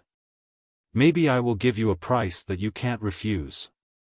Ning Ke looked at her beautiful face and said, "There are not many things in the world that I can't refuse. But Princess, you are indeed irresistible." Li Yu was slightly startled. There was anger in her eyes, but a faint blush appeared on her cheeks. However, Ning Kei's words had a double meaning. It could be said that he was frivolous and shameless, but it could also be said that he was respectful. She was embarrassed and did not know how to deal with him. After a moment, she looked at Ning Kei and smiled faintly. She said, "You are really beautiful." Ning Kei turned around and left angrily. He secretly regretted that he did not use it before. In the end, she stole it and used it. The little eunuch who was waiting outside the hall to take Ning Kei out of the palace was Lu Ji. After walking along the imperial garden for a long time, they finally saw the imperial city gate in the night. The swaying palace lanterns were far away from the eunuchs and palace maids walking through the halls. Lu Ji, who had been leading the way with his head down, slowed down his pace and said thank you in a low voice. Ning Kei knew what he was thanking for. He smiled and shook his head without saying anything. The deputy commander of the palace guards, Su Chongshan, was in charge of the night duty outside the imperial city gate. After a long and strict inspection, Ning Kei was finally taken to the duty room beside the imperial city gate. He put on his shoes and belt again. After that, he looked at the deputy commander by the window and said with a bitter smile, "Why do you have to do this?" There were only the two of them in the room. Su Chongshan's face was full of helplessness. He looked at him and bowed seriously. He said gratefully, "I have been worried for a whole day. Now that the illness is gone, I still have to thank you." Ning Kei looked at him, shook his head and said, "Lu Ji took me out of the palace. His Majesty must have known that you were on night duty here. I even thought that His Majesty might have specially given us some time so that we could check our statements." Su Chongshan said with deep regret, "Now that things have come to this, even if His Majesty has guessed something, I still can't say anything." Ning Kei looked at his nominal immediate superior and comforted him. He said, "Guessing and knowing are two different things after all." Su Chongshan walked over with his short and thick legs. He looked at him and said seriously, "If I really lose His Majesty's favor this time, I will have to rely on you from now on. My legs are short and I can't run fast. You have to run slowly." He had just made a pun with Liu, and now he heard another pun at the imperial city gate. The deputy commander of the palace guards was such a person, and what kind of attitude did he have? Ning Kei was shocked and waved his hands, saying, "Your Excellency, please don't say that. Although my waist and legs are good, they are not that thick." Su Chongshan pretended to be thin and unhappy. He said, "Although your waist is thin, your legs must be fat. Don't stand on ceremony." Ning Kei could not help but shiver when he heard the man's strong Hebei accent. He quickly changed the topic and asked in a low voice, "Your Excellency, isn't it too easy for our secret guards to be exposed? Eunuch Lin had pointed out my identity before I entered the palace today." Su Chongshan explained, "Eunuch Lin is His Majesty's man. Of course he knows the list of secret guards. Other than a few people in the palace, no one in the imperial court will know your identity, including Her Majesty." Ning Kei was relieved when he thought that His Majesty did not talk about the secret guards with him in front of Her Majesty. Suddenly, he thought of something and asked seriously, "Then, Her Highness?" Su Chongshan looked a little embarrassed. He said slowly, "Guessing is not necessarily knowing. Didn't you say this before? Greetings, Your Majesty. Sit down." The emperor waved his hand casually and gestured for Princely Peiyan to sit down. He put down the memorial in his hand and suddenly thought of something. He asked, "Did you drink the 2 barrels of double-steamed wine that I asked the palace to send to your mansion? Did you like it?" Li Peiyan frowned and said honestly, "The wine was too strong." The emperor said angrily, "What's the point of drinking wine if it's not strong? You have been in poor health since you were a child. You have been spoiled by your mother. That's why you have such a weak body." Li Peiyan chuckled and said, "Anyway, I have my Majesty to protect me. It doesn't matter if I'm weak. After saying this, he became serious and stood up from the chair. He began to report to the emperor, the West Hill Diplomatic Corps is preparing to return. Longqing is also leaving Chang'an. Your Majesty, please issue an edict to keep this person in the capital city. The emperor said casually, the agreement was to let that young man enter the second floor. Since he is incapable and can't enter, he can't blame me.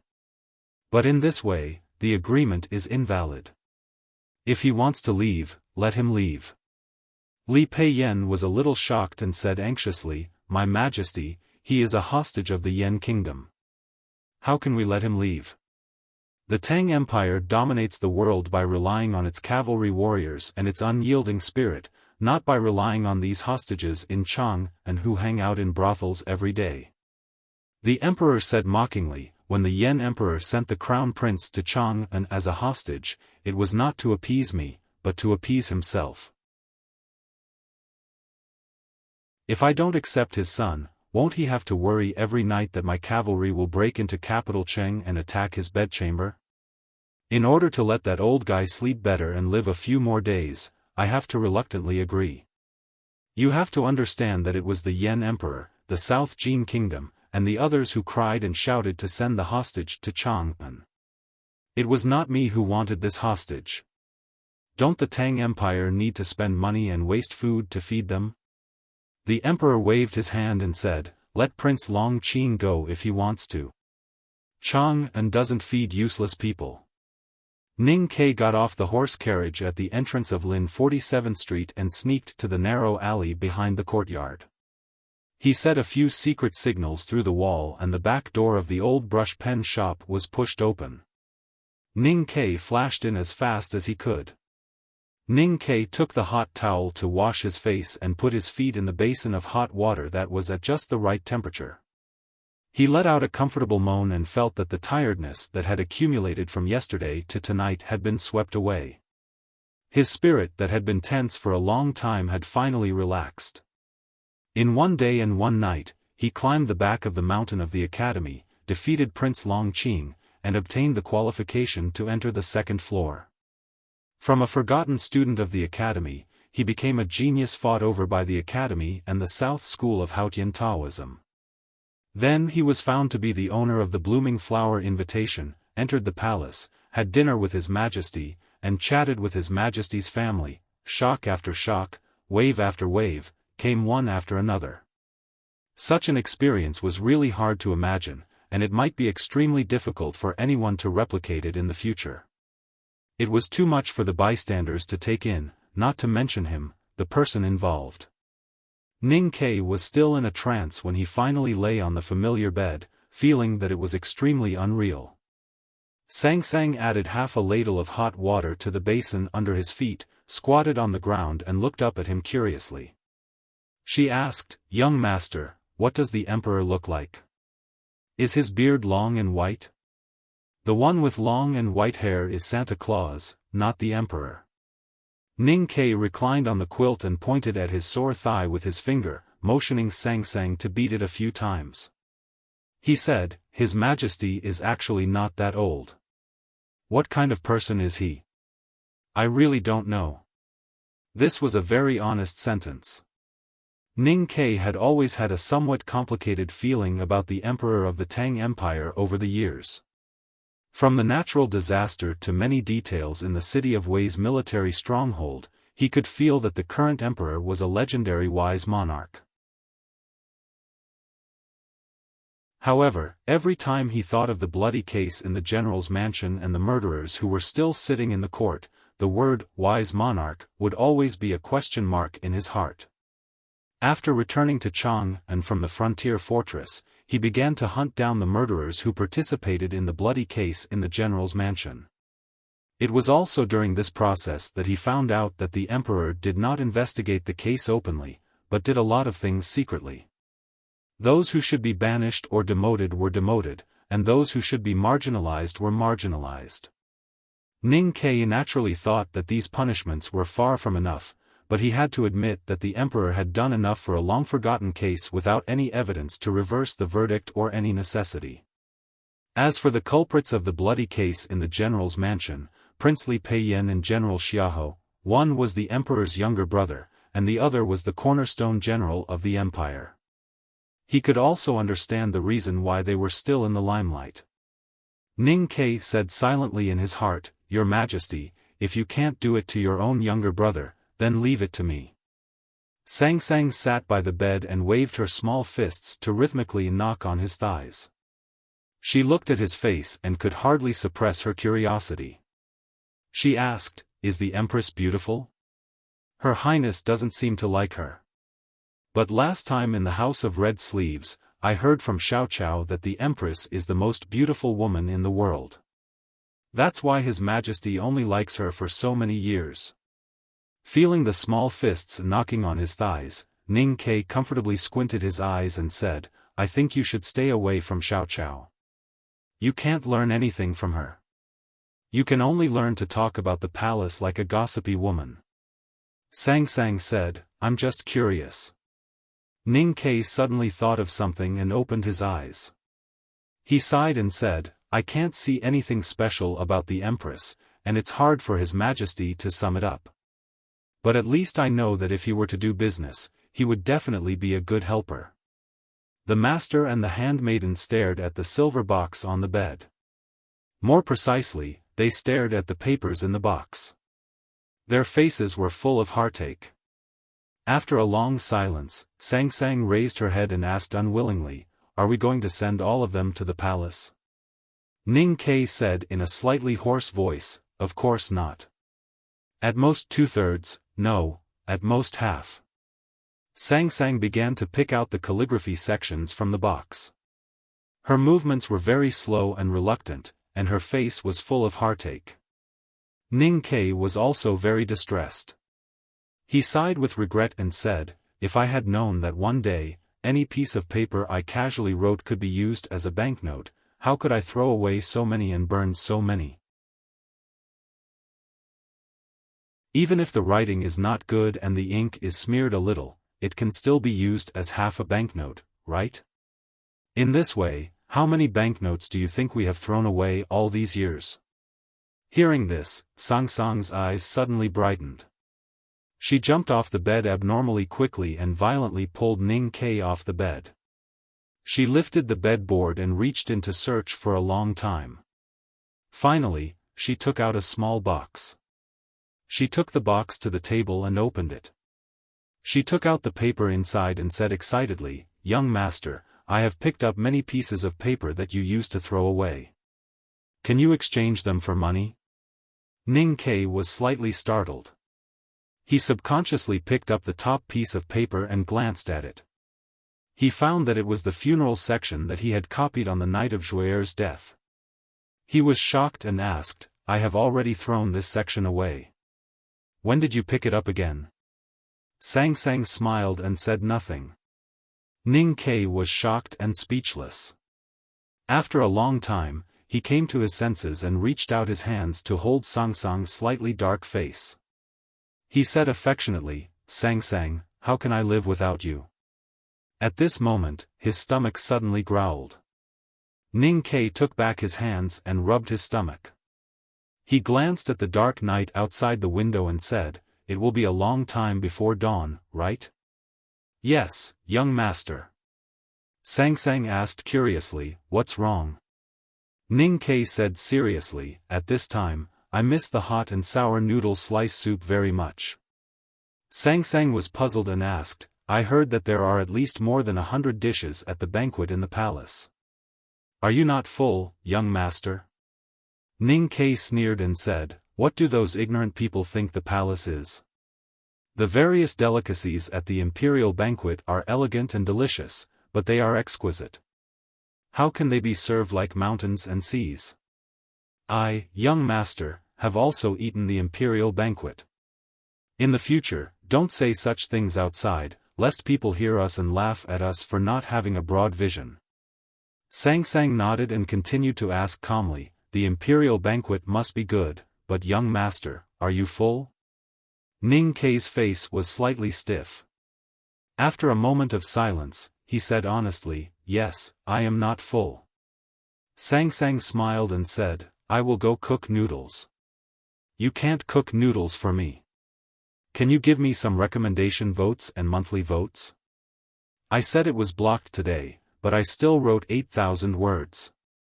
Recently, I have been so diligent and honest that even God is angry. Besides, I don't have the strength to revise it. Just rough it first, I will fix it tomorrow. To be continued.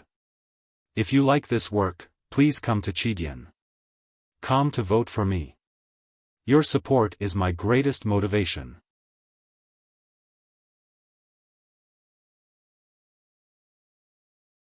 Chapter 166.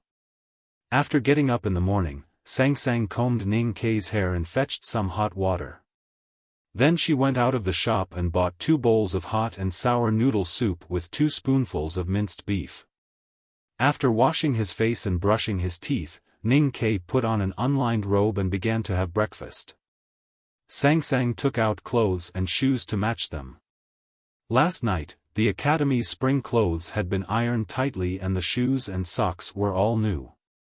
Ning Kei's serious and dignified handling of his clothes over the years could only be compared to last spring on the opening day of the academy.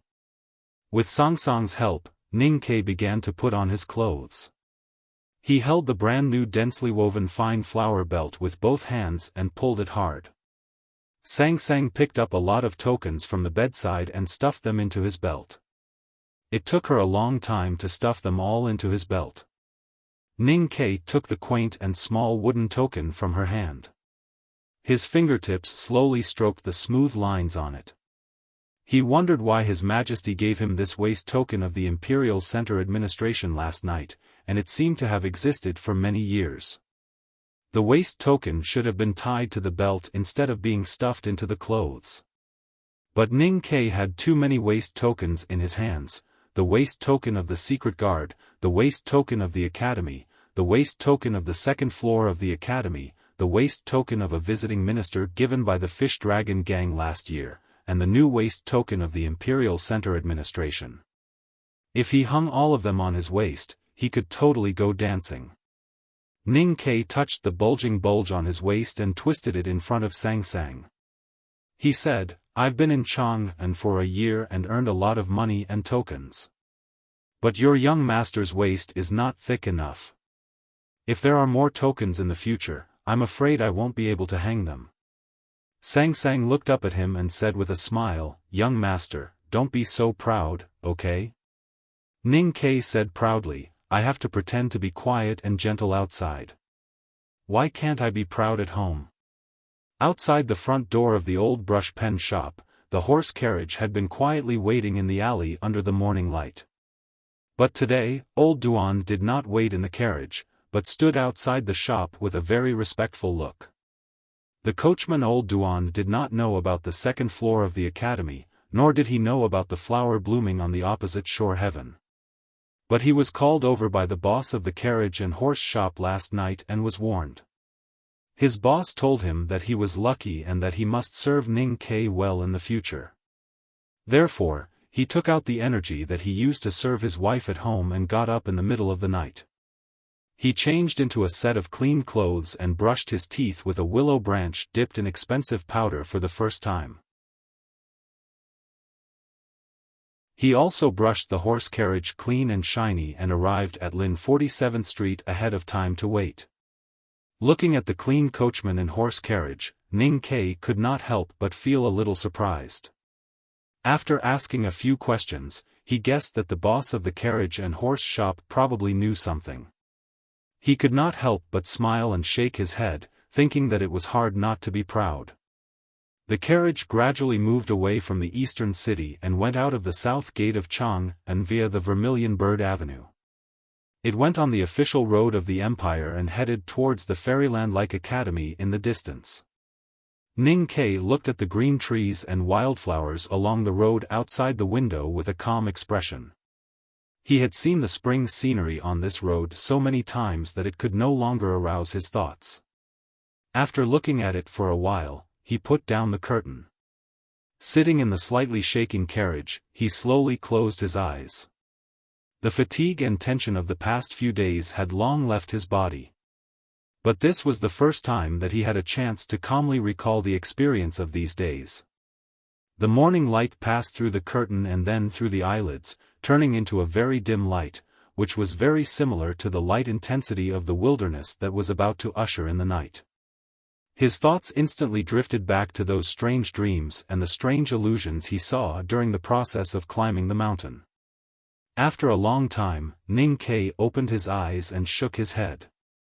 In the previous time, he once again reviewed the intertwining of light and darkness, the calling from the farthest place between heaven and earth and the deepest heart, and then found that these had nothing to do with him. If the last step was the test of the academy, why would the grand cultivator of the academy make such a mysterious illusion, and why would he be right? The selection test before climbing to the top of the back mountain of the academy was too metaphysical and too solemn. And Ning Kai was just a weak cultivator who had just entered the no-doubt state.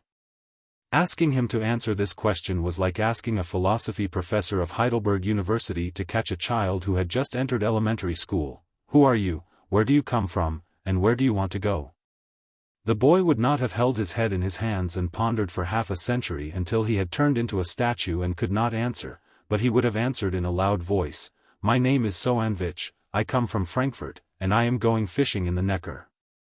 Perhaps the philosophy professor of Heidelberg University also taught theology, or perhaps this professor was similar to the Zen masters in ancient China, who liked to play the trick of returning to the original and returning to the original. Hearing this answer, Ning Kai's thin body shook violently. He felt that the child's answer seemed simple, but in fact it was not simple. He found the ultimate path directly from the heart, and increasingly felt that the child was a rare genius. He was about to officially enter the second floor of the academy to study, but to be honest, until now he still did not know why the academy, why the long mountain road, and why the bigwigs who set up the illusion selection would choose him. After thinking for a long time, Ning Kai could only come to this conclusion. The headmaster of the academy is too profound, so he is confused, and I am that child. On the wide straight road in the southwest of Chang'an, several carriages and dozens of knights were silently moving forward. These carriages were mainly decorated in black and gold, exuding an indescribable sense of luxury and solemnity. Although the dozens of knights were not wearing armor, their neat black robes and determined expressions on their faces still exuded a sense of sacredness and inviolability. These knights were the world-renowned papal guardians of the West Hill Divine Kingdom, known as the world's most elite cavalry. The carriages that were qualified to be protected by them were undoubtedly bigwigs from the Divine Hall. It was still early at this time, but the carriages appeared on the road south of Chang'an, indicating that they had left Chang'an as soon as the city gate opened. If the team consisting of bigwigs from the Divine Hall and papal guardians were walking in other countries, it would definitely attract countless onlookers and cheers, and there might even be many believers kowtowing on the road. But now they were in the territory of the Tang Empire, and it was still early. No one on either side of the road looked at them, and no one offered pious tears. The team just moved forward silently and quickly, giving people a feeling that they wanted to leave as soon as possible at all costs. Prince Longqing sat in the middle of the luxurious yet solemn black and gold horse carriage. His calm eyes looked through the window at the Tang people's houses and the fields of rape flowers that looked like golden blankets. He listened to the sound of the horses' hooves and the night's breathing. He felt the oppressive atmosphere and the strange silence. Suddenly, he smiled and said, "When you came, the whole Chang'an city was in jubilation. The believers, women and children lined the road to welcome you, and fruits and flowers were thrown at the carriages. But when you leave, you are so silent and even deliberately choose to leave when the city gate is open. Don't you think you are like a stray dog?" Sitting opposite him, Priest Moli, the deputy head of the Revelation Institute, slightly changed his expression. He did not understand why Prince Longqing would say such a thing. He forcibly suppressed his anger and said, "Why do you humiliate yourself like this?" Prince Longqing showed a faint expression of ridicule and said, "No matter where the papal guardians are in the world, they wear golden armor and shine like gods. But when you enter the territory of the Tang people, you have to take off your armor and hand over your spear. Otherwise, you are not allowed to enter. This is a real humiliation." Before Moli said anything, he continued with a smile, "Deputy head, do you know why I live in the Peach Alley in Chang'an City?" Priest Moli was slightly shocked. He did not know whether Prince Longqing was trying to test him. But looking at his smiling face, he did not know why his heart became colder and colder. After a moment of hesitation, he honestly answered, "Because the prince's natal item is the peach blossom." "Yes, then do you know why I chose the peach blossom as my natal item?" Prince Longqing asked. Priest Moli shook his head. People in the West Hill Divine Palace did not know the real reason. Because when the headmaster of the academy entered the West Hill, he drank wine and cut down all the peach blossoms on the Divine Mountain. But no one dared to stop him. Prince Longqing looked out the window at the beautiful rape fields and said calmly, "This is the biggest humiliation that the West Hill Divine Palace has suffered in the past 100 years. I chose the peach blossom as my natal item to remind myself not to forget this humiliation." He continued indifferently, "This time, I lowered myself to accept the test of the second floor of the academy because I want to have the opportunity to learn from the headmaster of the academy. I hope that I can avenge this humiliation on behalf of the Divine Hall in the future. But I did not expect that I would be humiliated by Ning Ke again." Priest Moli wanted to comfort him, but found that he could not find any suitable words. "You just said that I was humiliating myself. In fact, you are wrong. Humiliation has nothing to do with who initiated it. It only matters about strength. If I am stronger than others, then those words are ridicule. If I am weaker than others, then those words are self-humiliation. The Tangs can disarm my apologetic divine army, the headmaster of the academy can cut down all the peach blossoms on the mountain, and Ning Ke can force me to flee Chang'an like a dog. It is not because they want to humiliate me, but because they are stronger in some aspects. But I am very grateful for this humiliation. Let me tell you a piece of good news. Maybe I have already taken that step. Now I only hope that Ning Ke can really become strong quickly, so that I can have the opportunity to avenge this humiliation." Hearing this, Priest Moli was shocked and then ecstatic. He thought that if Prince Longqing could enter the knowing destiny state during the journey, then the Divine Hall might forgive him for the humiliation he brought to the Divine Hall. After repeatedly congratulating him, he had secretly made up his mind to hold on to the prince's thigh more tightly in the future. Suddenly he thought of something and asked in a low voice, "Crown Prince Chongming has returned to the Yen Kingdom. The good news that the prince has entered the knowing destiny state, should we send someone to inform the Emperor of Yen as soon as possible?" Prince Longqing slightly laughed at himself and said, "What's the point of letting my father know about this? Fighting for the throne? Is the throne of the Yen Kingdom more attractive than the Haotian Great Way?" Priest Moli sincerely suggested, "But the throne should originally belong to you, Prince. It is mine, and it will always be mine." Prince Longqing recalled the illusions he had seen on the back of the mountain of the academy, especially the great light and great fear he had seen in the last few steps on the edge of the cliff. His face was slightly pale, and then he resolutely said, "Anyone who wants to take away my things will die." He withdrew his hand from the window, and did not know when there was a pink peach blossom between his fingers. He casually inserted the peach blossom on his lapel, wondering if there was a transparent hole under the petals that were full of vitality. Prince Longqing looked at the smoke from the houses outside the window and the rape flowers in the fields. After a long silence, he calmly smiled and said, "In a few years, I will pull down all these ugly Tang's houses and eradicate all the rape flowers in the fields. Then I will burn them all. I will burn away the evil and filth, and burn away a holy and bright world." The horse carriage stopped by the meadow outside the academy as usual. Ning Ke got off the carriage and found that the atmosphere in the academy today was very different from before. There were still many students standing in the distance, looking at him and discussing. However, the disdain and disgust in their eyes had long been replaced by shock, envy, and a touch of regret. Under these gazes, Ning Ke walked into the academy and nodded slightly to Chang Zhengming, who was beside the stone steps. Then he saw a little attendant standing in the morning light and waving to him. He could not help but be slightly startled. The little attendant had delicate features, and his little face was very tender, as if it was made of pink and jade. He looked at Ning Ke walking toward him, and then he very respectfully bowed and said, "Young master, I am the attendant of my young master. I have been ordered to bring you up the mountain." The little attendant had to put on the airs of an old master. Ning Ke could not help but laugh and asked, "The question is, who is your young master? And why do you call me young master?" The little attendant chuckled and touched his head.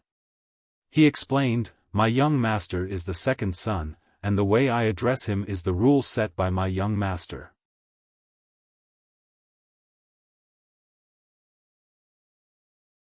Your support is my greatest motivation.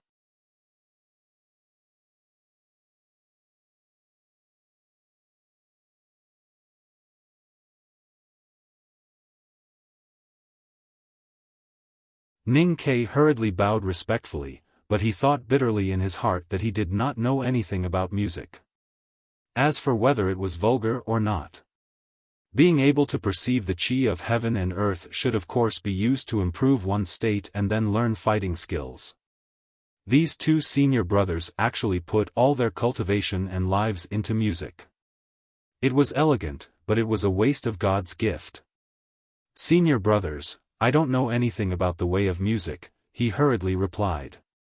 Ninth brother Beigong Weiyang did not take it seriously. He waved his sleeves and said, "Music and calligraphy are beautiful things in heaven and earth. The word art stresses on understanding by analogy. You didn't have a chance in the past, but now you have met me and your 10th brother. How can you know nothing about it?" Seeing their enthusiasm, Ning Ke was too embarrassed to refuse. So he promised that in the future, when he was free from studying in the academy, he would respectfully ask these two senior brothers for advice on the way of music. Even if he could not learn anything, it would be good to be an audience. Hearing this, the two senior brothers showed joy on their faces and praised together, "You are indeed not a layman like Pippi." On the way to the house on the cliff plateau under the big tree, Chen Pippi glanced at Ning Ke and asked seriously, "Do you really like to listen to the sound of flute and zither?" Ning Ke glanced at him and said, "Not at all. You don't have to look at me like this. This is my first day in the second floor of the academy. How can I refuse two senior brothers who are so enthusiastic?" Chen Pippi said bitterly, "You idiot, of course you should firmly refuse this kind of thing." Ning Ke did not understand and asked, "If senior brothers want to play flute for me in the future, I can just avoid it. What's the problem?" These years, no senior brother or senior sister is willing to quietly listen to their performance. They can only face each other and play flute and zither every day. One is happy, the other is sad. They flatter each other and are already bored to the extreme. What they lack is an audience. Since you have promised them, you can wait to be dragged to the back mountain every day to be an audience. Ning Ke asked confusedly, "Are you two senior brothers very poor in the way of music? If you two senior brothers were in the world, you would definitely be the first-class rhythmic masters." Chen Pippi said with a straight face. Soon after, his eyebrows drooped down bitterly as he continued, "But no matter how amazing a musician is, if you listen to the same song over and over again for 1,000 times, you will know the pain within. Would he get tired of eating 1,000 bowls of hot and sour noodle slices? Would Sang Sang get tired of eating 1,000 bowls of cabbage heads in vinegar? Would he get tired of taking Sang Sang to the building of pines and cranes to eat 1,000 bowls of noodles in a row? Of course he would get tired of listening to the same song for 1,000 times in a row, and it would be very painful. Ning Ke asked with a trembling voice, "There are countless people in the world who love Rhythmic Master. I think you two senior brothers won't let me listen to it alone. There are many people in the world who love Rhythmic Master, but in your opinion, there are very few people who are qualified to listen to their music. Those who can enter the back mountain of the academy and become their classmates have all passed the test of the headmaster of the academy. Of course they are qualified, but others are not." After a long silence, Ning Ke said resolutely, "I will avoid it. I used to avoid it." Chen Pippi looked at him sympathetically and sighed. The back mountain of the academy is not small, but it is still possible to find someone. When Ning Ke was about to say something, he suddenly found that the flowering tree beside the stone path was shaking. A person whose face could not be seen clearly suddenly rushed out, which startled him. When he looked closely, he found that it was a young senior brother whom he met on the top of the mountain that day. But today, this senior brother's hair and clothes were all covered with all kinds of flower petals, which looked very funny and a little scary. Chen Pippi pulled him to his side and introduced him very seriously. "This is 11th brother, Wang Qi." Ning Ke hurriedly tidied up his clothes and bowed deeply. "Greetings, 11th brother." 11th brother stared at him and did not return the bow. Instead, he picked up a petal on his shoulder and asked blankly, "Let me ask you, if there is nothing outside your heart and nothing outside your heart, but before the headmaster of the academy entered the back mountain, this flower has bloomed and withered in the mountain for thousands of years. What does it have to do with our hearts? If no one enters the back mountain, if no one sees this flower does not exist?" Ning Ke was speechless. After a long silence, he turned his head and looked at Chen Pippi innocently. Chen Pippi's gaze was even more innocent than his, which meant that if Ning Ke could not answer clearly, it would not be good for him to leave. 11th brother Wang Qi looked at him tenderly and waited for a long time without an answer. But he did not show any displeasure on his face. He explained himself gently, "In my opinion, before you and I see this flower, the flower and our hearts are silent. When you and I come to see this flower, the flower appears and blooms in our hearts. Whether this flower exists or not depends on the moment when it appears." Ning Ke slightly opened his mouth, still speechless, and looked very innocent. Chen Pippi felt a little guilty because of this guy's innocent look. He coughed twice and said, 11th brother, it is the first day that youngest brother entered the back mountain. I have to take him to meet other senior brothers. Can we talk about the flower's heart later?" Wang Qi looked at Ning Ke warmly and said, "Youngest brother, if you have spare time in the future, can you help me to think about it?" Ning Ke heaved a sigh of relief and hurriedly agreed. Then he followed Chen Pippi and ran away from the flowering trees towards the houses under the ancient trees on the cliff plateau. He did not notice the sympathetic look on Chen Pippi's face. "I haven't recovered yet. I feel like vomiting while writing. It seems that I lack pressure. Well, I can put more pressure on myself. I will guarantee 6,000 words tomorrow. To be continued. If you like this work, please come to Chidian.com to vote for me. Your support is my greatest motivation."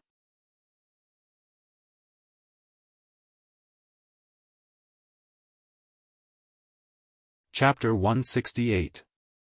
There was a stove in the house and a water wheel outside. The house was filled with white steam both inside and outside. Ning Ke and Chen Pippi stood obediently outside the threshold and watched the naked strong man playing with the fire and iron as if he was treating his beloved lover. After a long time, the noise in the room finally stopped. The strong man took off his leather apron and wiped the sweat on his face with a towel. He walked to the door and said with a simple and honest smile, "I'm your 6th senior brother." Chen Pippi said to Ning Ke with a smile, "The armors and weapons made by 6th brother are unparalleled in the world. The armor that General Su Shi is wearing now was made by 6th brother. If you need it in the future, you can directly ask senior brother for it. Senior brother is the most amiable and kind person. Although he doesn't like to talk much, he will definitely do what he promised you. During that period of time, Ning Ke had been staring at sixth brother hammering and smithing. He vaguely felt something very interesting from sixth brother's extremely rhythmic and powerful movements. Now listening to Chen Pipi's introduction and thinking of the 3 knives and arrows hidden in Lin 47th Street, his eyes suddenly brightened and he exclaimed, "Sixth brother is a talisman Taoism master? If you want to classify the methods, I should be considered as a martial arts cultivator. But I don't have time to learn how to fight in this life. I only know how to hammering." Sixth brother answered honestly, "Youngest brother, I know what you want to ask. The armors and weapons I may do have talisman inscriptions, but that has nothing to do with me. It's fourth brother's work." "Fourth brother?" Ning Ke asked in surprise. Sixth brother looked at the dark corner of the house and said with a smile, "That's him." Ning Ke then noticed that there was a very small sand table in the dark corner, and a man in a Cyan Academy spring suit was sitting beside it. The temperature in the house was extremely high, but the man didn't have a drop of sweat on his body. He didn't even feel hot. He just focused on the small sand table in front of him. He was like a part of the house, which could easily escape the eyes. If you closed your eyes, you couldn't even feel that he was sitting there. Fourth senior brother has been cultivating the turbid light talisman recently. Chen Pipi explained to him, he wants to make the runes and the steel that make up the weapon even more closely, until they become one. Fourth brother, who was sitting in the dark corner, raised his head and ignored Ning Ke and Chen Pipi. He directly said to the naked strong man, "It's not a problem to use the 3 stars pattern to increase the frontal impact resistance, but what about the tearing force on the side? If a martial artist spreads the heaven-earth yuan qi on the surface of their skin, it will be difficult to activate the runes on the armor." Sixth brother walked over there, followed by Ning Ke and Chen Pipi. There were 3 seemingly simple lines drawn on the sand table. These lines were not completely straight. A few extremely smooth semicircular arcs were drawn where the lines intersected. It looked like a line holding a few drops of water that were about to fuse but had yet to completely fuse. Listening to the discussion of the 2 senior brothers, Ning Ke knew that they wanted to modify the runes on the armor to improve the defense ability. This was the first time that he saw the application of talisman Taoism in reality, so he couldn't help but feel curious. "I don't know talisman Taoism, nor do I know what these patterns are for. But I always feel that these semicircles are too smooth, or too perfect." Sixth brother scratched his head and said honestly, "I just feel that things that are too perfect can't be beaten." After a long silence, fourth brother said, "You have been forging iron all your life, so you are more familiar with the power than me. Although I don't know how it works, I believe in your intuition. These semicircles are really too perfect." Ning Ke felt a little nervous and stared at the sand table paved with fine white sand. He wanted to see what kind of changes fourth brother was going to make. No one drew a picture with a wooden brush. The fine white sand on the sand table magically and quickly rolled. The lines on the sand table seemed to be pulled by an invisible hand and changed shape. No one knew how many combinations had been made in a moment. Ning Ke stared at the lines on the sand table. His eyes flashed quickly along with the changes of those lines. His thinking gradually couldn't keep up with those extremely complicated combinations. He only felt a slight pain in his mind and a wave of annoyance in his chest and abdomen. Walking out of the house to the water wheel, Ning Ke held a handful of cold water to wash his face. Only then did he feel a little better. He looked at Chen Pipi with lingering fear and said, "I really didn't expect that these fragments of talisman Taoism are so difficult to understand. It's because they are fragments that it is easy to cause mental fluctuations. Not to mention that you overestimated yourself and wanted to see so many changes clearly. Chen Pipi filled a bamboo tube with water and drank it all. He wiped his mouth and said mockingly, not to mention that the furnace in sixth brother's house never goes out all year round. It is used to refine various kinds of steel materials. He doesn't know how to fight, but his martial arts cultivation is extremely profound. That's why he is fine staying in there. How can a guy like you not faint from the heat?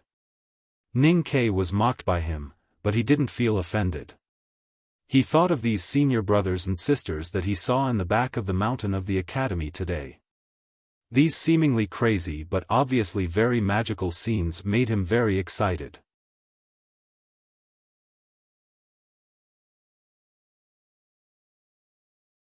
Chen Pipi looked at him and sighed, saying, in addition to being serious and upright, second brother's biggest characteristic is his pride, and he can't bear to see others behave more arrogantly than him in front of him. So, I'm sorry for your loss. Judging from your usual arrogant attitude, I think second brother must have taught you a lot these years. Ning Ke looked at his chubby face and said mockingly, as for me, you don't have to worry about me. In front of second brother, I will definitely be the most modest person in the world. It's too late. Chen Pipi looked at him with a faint smile and said, the math problem you gave me last year finally caused second brother to close himself for half a month. Do you think someone as proud as him will forget it? It turned out that Chen Pipi's threat was just a paper tiger. After walking to the small courtyard not far from the silver waterfall and finally seeing the legendary second brother, Ning Ke found that second brother was definitely not a supercilious person. He even felt that second brother's tone was very gentle and kind, without any trace of arrogance and conceit.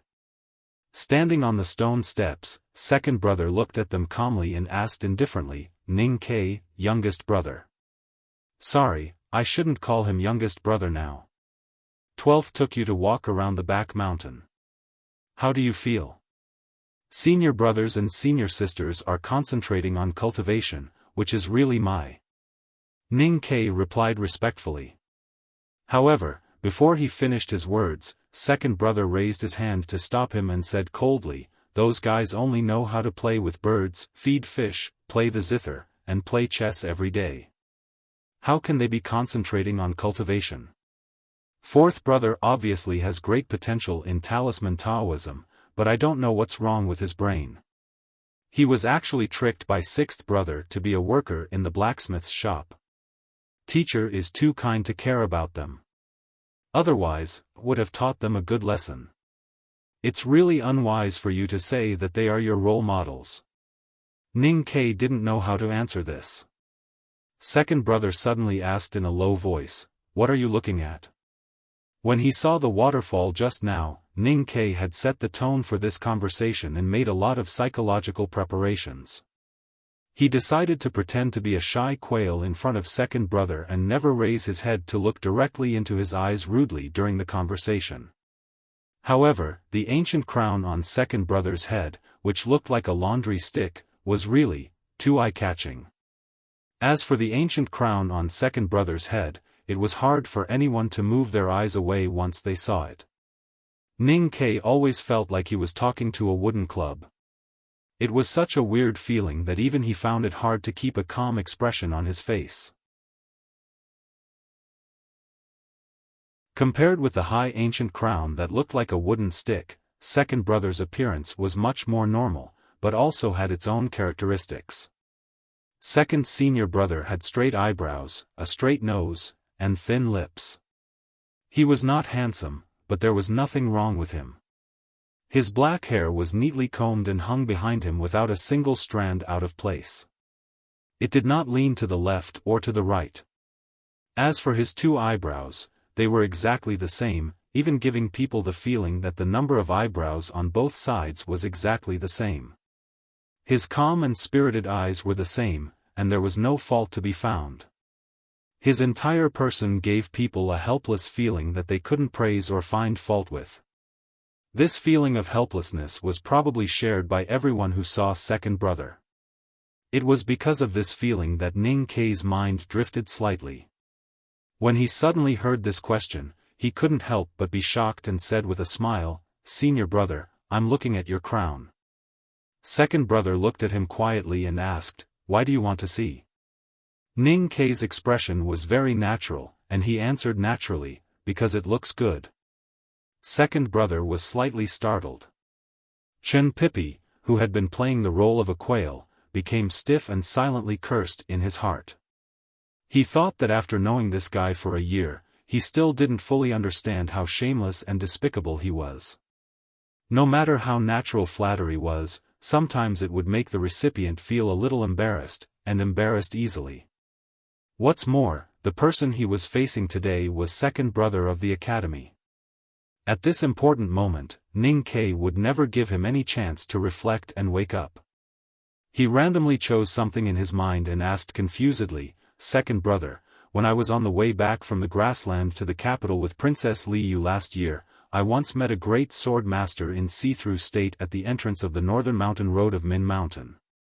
Some people said that he was an abandoned disciple of the second floor of the academy. It's not that easy to enter the back mountain of the academy.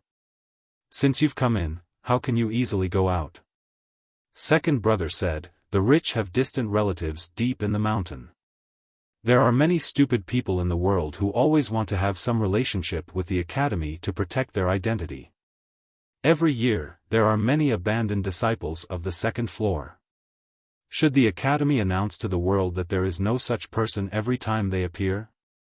I'm worried that these arrogant people will ruin the reputation of the academy." What Ning Kei said was his true thought. Second brother said sarcastically, "Those who know will naturally know. As for those who are not qualified to know, no matter what thoughts they have, they are not qualified to affect the reputation of the academy. It seems that you don't need to pay attention to such things in the future."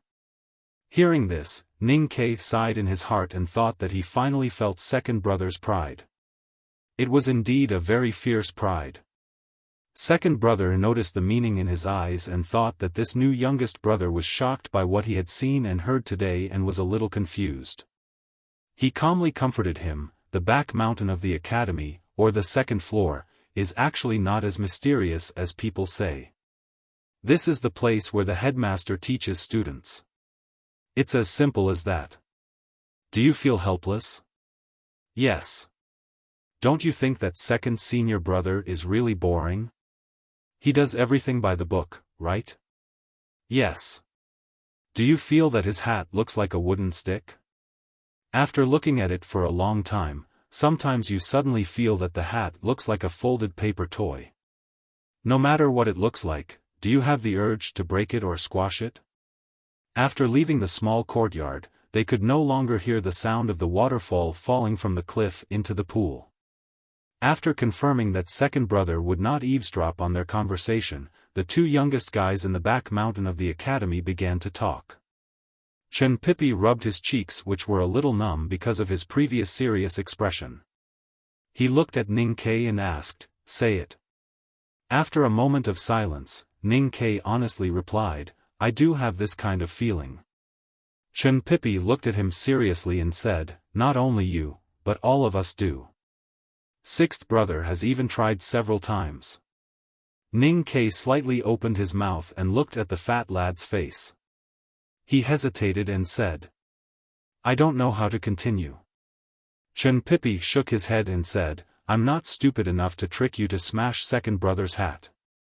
In fact, after seeing your performance today, I firmly believe that it is very likely that you will think of some sinister tricks to trick me to do this happy thing in the future."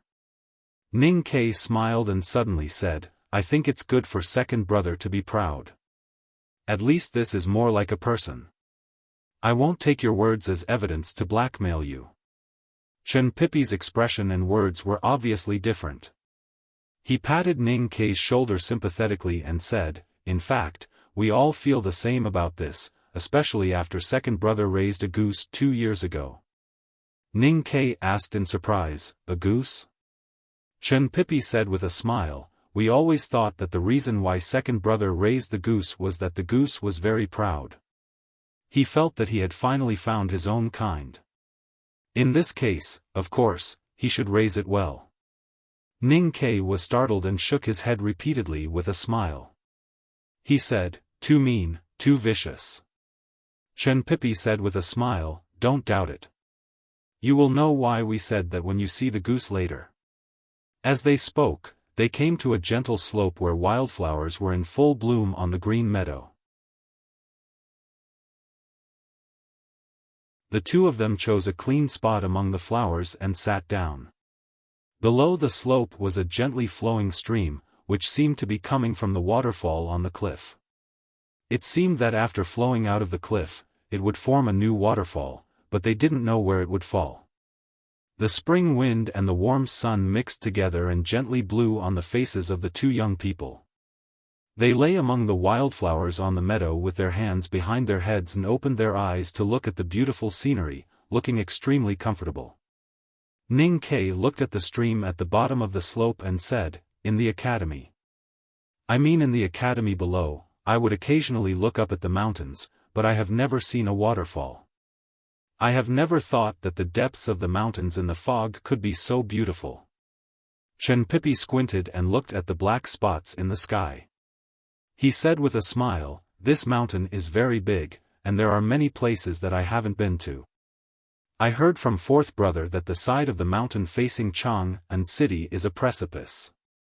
The waterfall that you are concerned about might fall from there. I once went there to take a peek. The bottom of the precipice is full of clouds and mist. I don't know what's down there. Take me there if there is a chance." "Okay." Ning Kai had excellent eyesight. He looked at the fish swimming under the stream and thought of the senior brothers and sisters he saw in the back mountain today. He asked curiously, "Senior brothers and sisters, what state are they in now?" "Second brother has long been in the knowing destiny state, but I don't know whether he is in the upper or middle knowing destiny state, and whether he has seen that door. Third sister to 11th brother, they are all in the see-through state, and the upper, middle or lower states." This answer was really out of Ning Kai's expectation. He looked at Chen Pipi in surprise and said, "You are all in the knowing destiny state. Why are senior brothers and sisters still in the see-through state?" Chen Pipi glanced at him and said sarcastically, "There is a time to learn Taoism, but there is no time to enter Taoism. Although I am the latest to enter the knowing destiny state, it is not a big deal. The so-called state division is just a fighting method. No one in the back of the mountain really cares about it. If we really fight, starting from third sister, all the way to 11th brother, they can't beat me. Don't forget that I am a peerless cultivation genius." "How did senior brothers and sisters enter the academy?" "Of course they were recruited by the headmaster." Chen Pipi did not notice that he had been influenced too much by second brother these years, and started to talk nonsense out of habit. Ning Kai said helplessly, "I am asking a serious question. Could it be that my answer is not serious?" Chen Pipi looked at him gloomily and said, "Who can draw straighter lines than fourth brother? Who was better at embroidery than seventh sister? Who was more exquisite than Chen Fa? Who can play zither and flute better than ninth brother and 10th brother? Who can forge iron better than sixth brother? As for the two crazy chess players, you can't find a third person in the world who can beat them on the chess board. Our senior brothers and sisters are all the top figures in the world in a certain aspect. Again, they may not be able to beat others in a fight, but in other aspects, you and I can't even catch up with them." Ning Kai said seriously, "That is not necessarily true. When it comes to calligraphy, I still have some confidence." Chen Pipi laughed heartily. Ning Kai also laughed. Suddenly he thought of something and asked confusedly, since senior brothers and sisters were already the top figures in a certain aspect before entering the mountain, why did the headmaster summon them to the academy? They are already invincible in the world, and they will still be invincible if they continue to cultivate. Who can make them go further in their field? Chen Pipi looked at him and said seriously, "I said before that no one can beat senior brothers and sisters in their field, but this sentence actually has a premise. We must exclude the existence of one person. Who? Eldest brother. Ning Ke was silent for a long time before he gradually digested the shock in his heart. He stared at his eyes and said, "You mean? Eldest brother knows everything and is the strongest person in any field?" Chen Pipi sighed slowly and said, "I only know that eldest brother has always been responsible for teaching and solving doubts in the back of the mountain of the academy." Ning Ke was stunned and speechless. After a long time, he murmured, "How can there be such an all-rounder in the world?" Chen Pipi looked up at the birds in the blue sky and said with a smile, "Do you feel very depressed? You are very proud, I am very proud, and second brother is even more proud. But even second brother is not qualified to be proud in front of eldest brother. The most interesting thing is that if you see eldest brother, you will find that he does not know what is pride at all." Ning Ke looked at the sky absent-mindedly and said after a long silence, "It turns out that in the world, besides, there are really people who are born with knowledge." Chen Pipi did not notice the pause between his words and said, "There is no one in the world who is born with knowledge." Ning Ke said sarcastically, "If not born with knowledge, who can teach a person like eldest brother?" Chen Pipi said sarcastically, "Idiot, eldest brother is the teacher's student. Of course, he was taught by the teacher." Ning Ke was speechless and suddenly thought of one thing. Eldest brother's teacher was also his teacher. At this time, he realized that he had become the student of the legendary headmaster of academy. He could not help but feel excited and uneasy. He suddenly turned his head and looked at the big fat round face close to him. He asked, "I have a question." Chen Pipi asked doubtfully, "What question?" Ning Ke said seriously, "I entered the second floor of the academy to cultivate and learn, not to enjoy the scenery. You took me around today, but it seems that no one told me what I should learn and how to learn.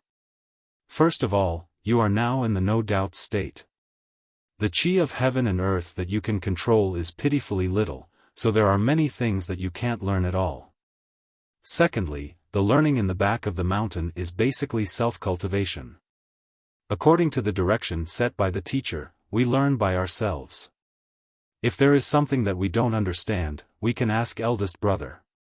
Now that the teacher and eldest brother haven't come back, of course, you can only learn by yourself. Eldest brother, what state is he in now?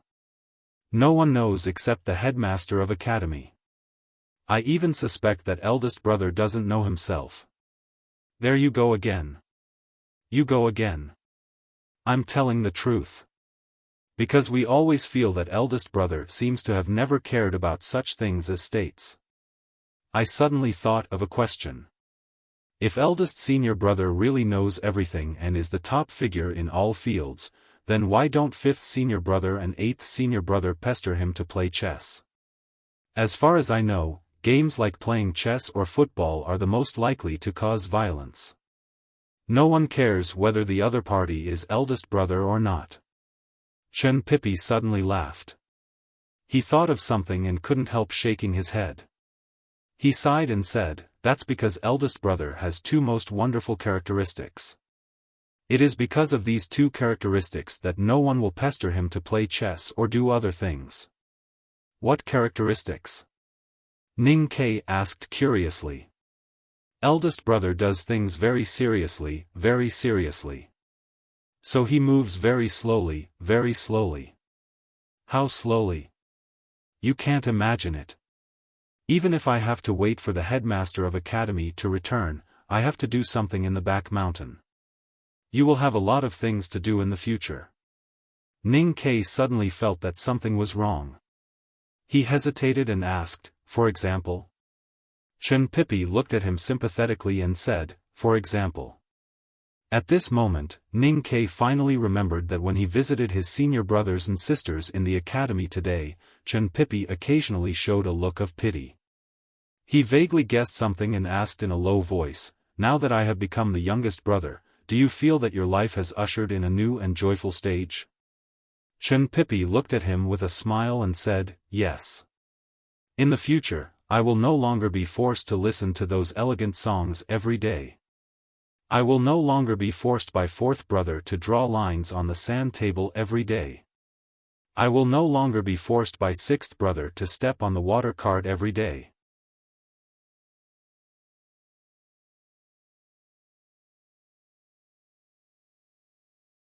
But no matter what kind, women were always the most interesting subjects to talk about. Hearing this question, Chen Pipi suddenly became interested and said, "Do you remember what I wrote in my first letter?" Ning Ke nodded. "Forget about those. Those were just me scolding people." Chen Pipi said with a smile, "The girl I like must have long black hair, a small figure, and clean eyes. Of course, she must be good-looking. It would be best if she can have a red face." Ning Ke asked in surprise, "That's it?" After thinking for a moment, Chen Pipi added with a solemn expression, "It doesn't matter if she is independent and strong, even if she is fierce. No woman can beat a cultivation genius like me, but she must be a good person." Ning Ke always felt that there seemed to be some years of pain hidden in this sentence. But thinking that when Chen Pipi escaped from West Hill and came to the academy, he was only a little more than 10 years old, so it was impossible for him to have a love debt, Ning Ke could not help but feel confused. At this moment, Chen Pipi's eyes suddenly brightened. He pointed to the stream at the foot of the slope and said, "Look, that's second brother's goose." A fat big white goose walked to the stream, shaking its big butt. It had a small bamboo basket in its mouth, and no one knew what was in the basket. It put its thick hard beak into the bamboo basket, and then into the calm flowing stream. There was a sound of disturbance in the stream. Countless fish swam over happily and gathered in front of the big white goose, pecking at it from time to time. However, it seemed to be very orderly. After eating, the fish quickly retreated and made way for the fish behind them. The big white goose looked up from the water, proudly raising its white neck and quacking twice to the sky. Then it put the things in the bamboo basket into the stream again, and then kept repeating this action, showing great patience. Ning Ke was directly shocked by the scene by the stream. The big white goose was actually feeding the fish. The goose raised by second brother comes to feed the fish every day, as if it is proud to think that this is the most important task in its life. It is just like second brother scolds us every day, and he is proud to think that this is the most important task in his life. Chen Pipi stood beside him and said with a smile. Ning Ke was shocked and speechless, thinking that the back of the mountain of the academy was really the most awesome place in the world. After crossing Min Mountain and going all the way north, there was a naturally formed pass in the far north wilderness, which was even more desolate than the wilderness. In the wilderness south of the pass, a team of thousands of women, children, old and weak were walking with difficulty. The night this year was much longer than in previous years, and the temperature became colder. The tribes of the Great Northern Wilderness, which were known for their ability to withstand the cold, could no longer bear the increasingly harsh environment. They were forced to leave their hometown where they had lived for more than 1,000 years, stepping on the melted mud of snow and mud to move south. The tribes of the Great Northern Wilderness, which consisted of hundreds of thousands of people, had been away from the Central Plains for too long, so long that many people had forgotten the existence of the southern region in the world, and so long that they had long been forgotten by the prosperous and rich world. As the night lengthened and the temperature dropped, apart from these poor tribal people, the animals and beasts that originally lived in colder areas were the first to give up. Listening to the faint shrill cries coming from the far north of the pass, the respectable old people in the migrating tribes had a solemn expression on their faces, and their wrinkles were full of sadness and helplessness. As for the women in furs, their eyes were full of despair. As hunters for a living, they could clearly judge the scale of this group of beasts invading south from the extremely cold region from the screams. If these ferocious beasts caught up with the tribe, then the tribe would usher in a disaster. The pass was a mess, and the snow was full of stains. A young girl wrapped tightly in rotten fur stood in the snow. She wore a pair of black boots, and her beautiful black hair was braided into a large braid under her leather hat, swaying gently behind her to her knees. The beast tail on her collar did not cover her fresh and cute eyes, and her little face was flushed red from the cold wind. She did not look more than 15 years old. Listening to the mournful cries of the wild beasts, she tightly gripped the hilt of her knife and stared at the black line in the distance. Her body trembled slightly because of her nervousness, but her clear eyes became brighter and brighter. The sound of hooves became clearer, and the faint eyes of the snow wolves appeared on the wilderness like stars. The atmosphere was depressing and horrible. The girl looked there nervously, and suddenly shouted in a childish voice, "Tang Xiaotang, you want to be the strongest woman in the world. Of course you won't die so early." As soon as she finished speaking, she pulled the knife out of the snow. The knife was red, very curved and big, longer and wider than her small body. She held it on her shoulder, like a bloody crescent moon. She held the red moon knife, shouting like a madwoman, and rushed to the snowfield dire wolves all over the mountains and wilderness. "It's very rough, I will fix the first chapter tomorrow, but it's enough to be awesome. 9,500 words, and the last picture, I am relieved. The goose feeding the fish is a real story, but I forgot that it was a goose from Tongji or Fudan University. I also think it's awesome. To be continued."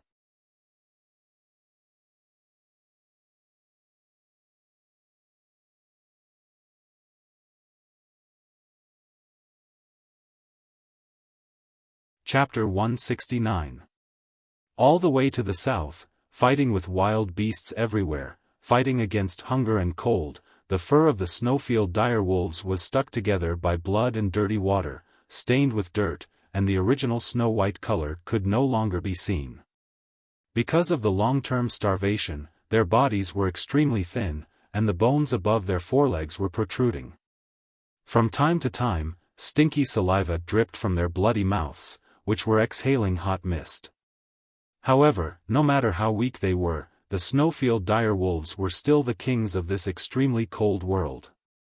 Hundreds of huge wolves, which were as big as small mountains, stood side by side in the wilderness with a sense of discipline, like an insurmountable continuous mountain range.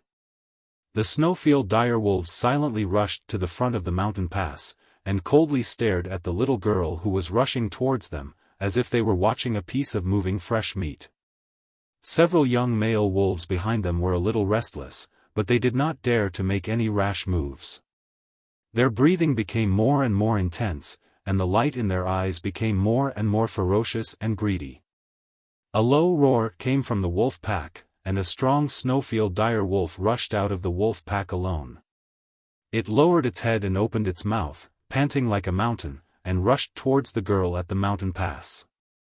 Even if a snowfield dire wolf was on all fours, it was still taller than the two girls combined. The contrast between the huge wolf body and the small body easily produced a sense of despair, and the thunder-like running sound intensified this sense of despair. The jumping distance of the snowfield dire wolf was extremely terrifying. It seemed to be rushing forward clumsily, but in fact, it was very fast. In the blink of an eye, the snowfield dire wolf had rushed hundreds of feet away, and rushed to the girl. The snowfield dire wolf's strong hind legs suddenly stomped on the ground, and its upper back suddenly sank. It exerted all its strength, and its claws slapped towards the little girl's body like lightning. A huge shadow appeared in the wilderness, and two furry and stinky claws tore the cold air, covering Tang Xiaotang's fresh and lovely face almost at the same time as the shadow. However, there was no fear in her eyes. She slightly bent her legs, and her body bounced up in an extremely strange way, avoiding the pounce, and bounced up 10 meters high into the air. Tang Xiaotang, who had bounced into the air, looked down at the tall snowfield dire wolf from above. She held the huge machete tightly with both hands and chopped down hard.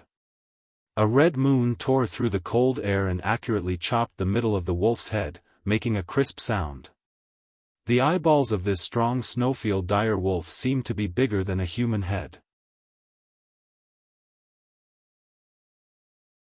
As a very thin bloody wound suddenly appeared on the wolf's head, the bloodthirsty and indifferent expression in these two terrifying eyeballs suddenly turned into a sense of despair.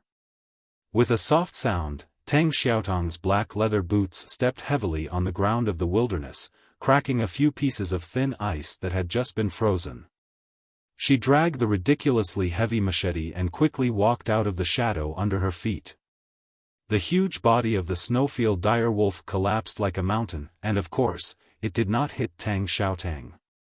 She stared at a certain direction in the wolf pack, and a trace of determination flashed across her fresh and lovely face.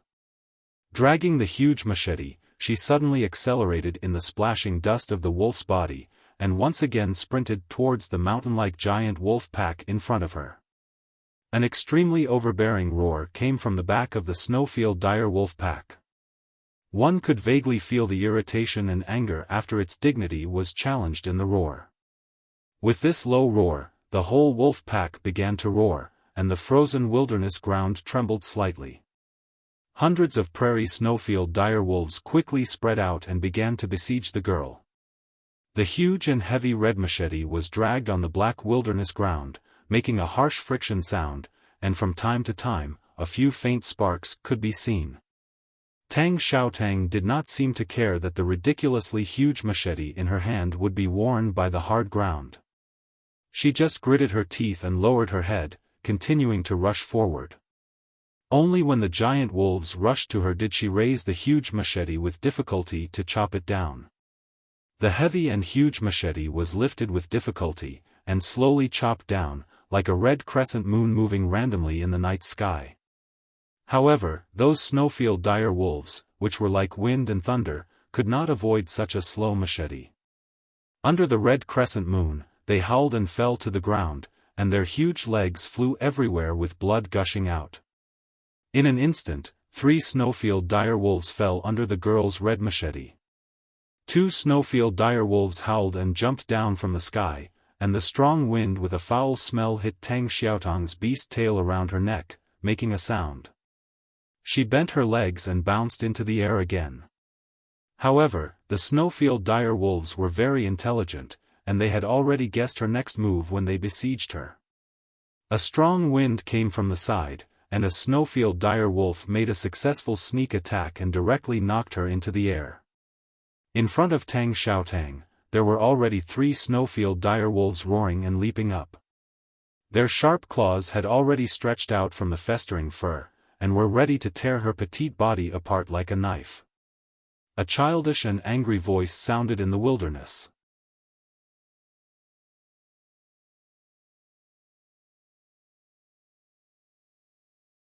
If the people in the prosperous southern world had the chance to witness such a battle with their own eyes, if they had the chance to see this adorable little girl covered in ragged fur and blushing face colliding with the terrifying pack of wolves, they would have personally experienced what a real battle was and what kind of attitude was called fearlessness. The fighting wisdom of the snowfield dire wolves absolutely could not be underestimated. Although these kings from the cold region of the far north were fighting in a foreign land today, and although they had been suffering from hunger and cold for a long time, they still could not be resisted by ordinary people.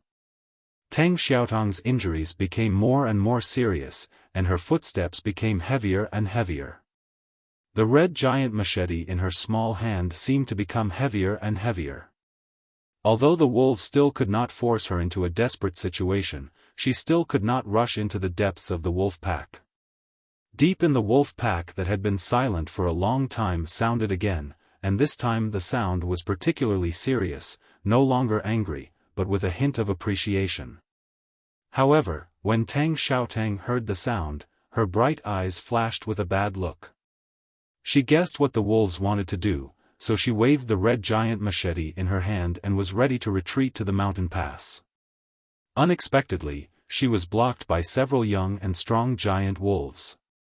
The snowfield dire wolves began to divide their forces. They respected the strength of this female human, but they did not want to let go of the tribesmen who were walking slowly in the south of the mountain pass, because those tribesmen were very likely to be their last food this month. 10 young and strong snowfield dire wolves surrounded Tang Xiaotang. Their smelly mouths were dripping with saliva, and the gray fur on their bodies stood up. They tried their best to keep Tang Xiaotang in the wilderness. More snowfield dire wolves silently walked behind them, and walked towards the mountain pass. No wolf looked back at the 10 young and strong companions, even if they knew that most of them would die under the machete of the female human. After receiving the order from their leader, the 10 giant wolves' desperate look in their eyes had already turned into ferocity after obedience. They stared at the human girl who was surrounded in the middle, and the wolf claws stretched out of the fur glowed with a steel-like light. Tang Xiaotang suddenly looked back to the south, and her black braid behind her swayed in the wind. Her hair under the leather hat brushed her blood-stained lips. She looked at the wolves that were about to pass through the mountain pass, and thought of the women, children, and the old and weak in the south of the mountain pass. Her bright eyes dimmed. Suddenly, something very strange happened at the mountain pass. The strong snowfield dire wolf who was responsible for clearing the way was directly shaken into the air by a powerful and terrible force, and turned into a small black shadow, whining in the air, looking like a begging wild dog. Then the second and the third giant wolf were shaken into the air. An unarmed man appeared at the mountain pass. He was casually wrapped in fur-like clothes, and many parts of his body were exposed. His rock-like muscles were as strong as steel, and it seemed that he was not afraid of the cold at all. He completely ignored the angry roaring wolves in front of him, and directly stared at the back of the wolf pack, saying, "Retreat, or die. If you like this work, please come to Chidian. Come to vote for me. Your support is my greatest motivation."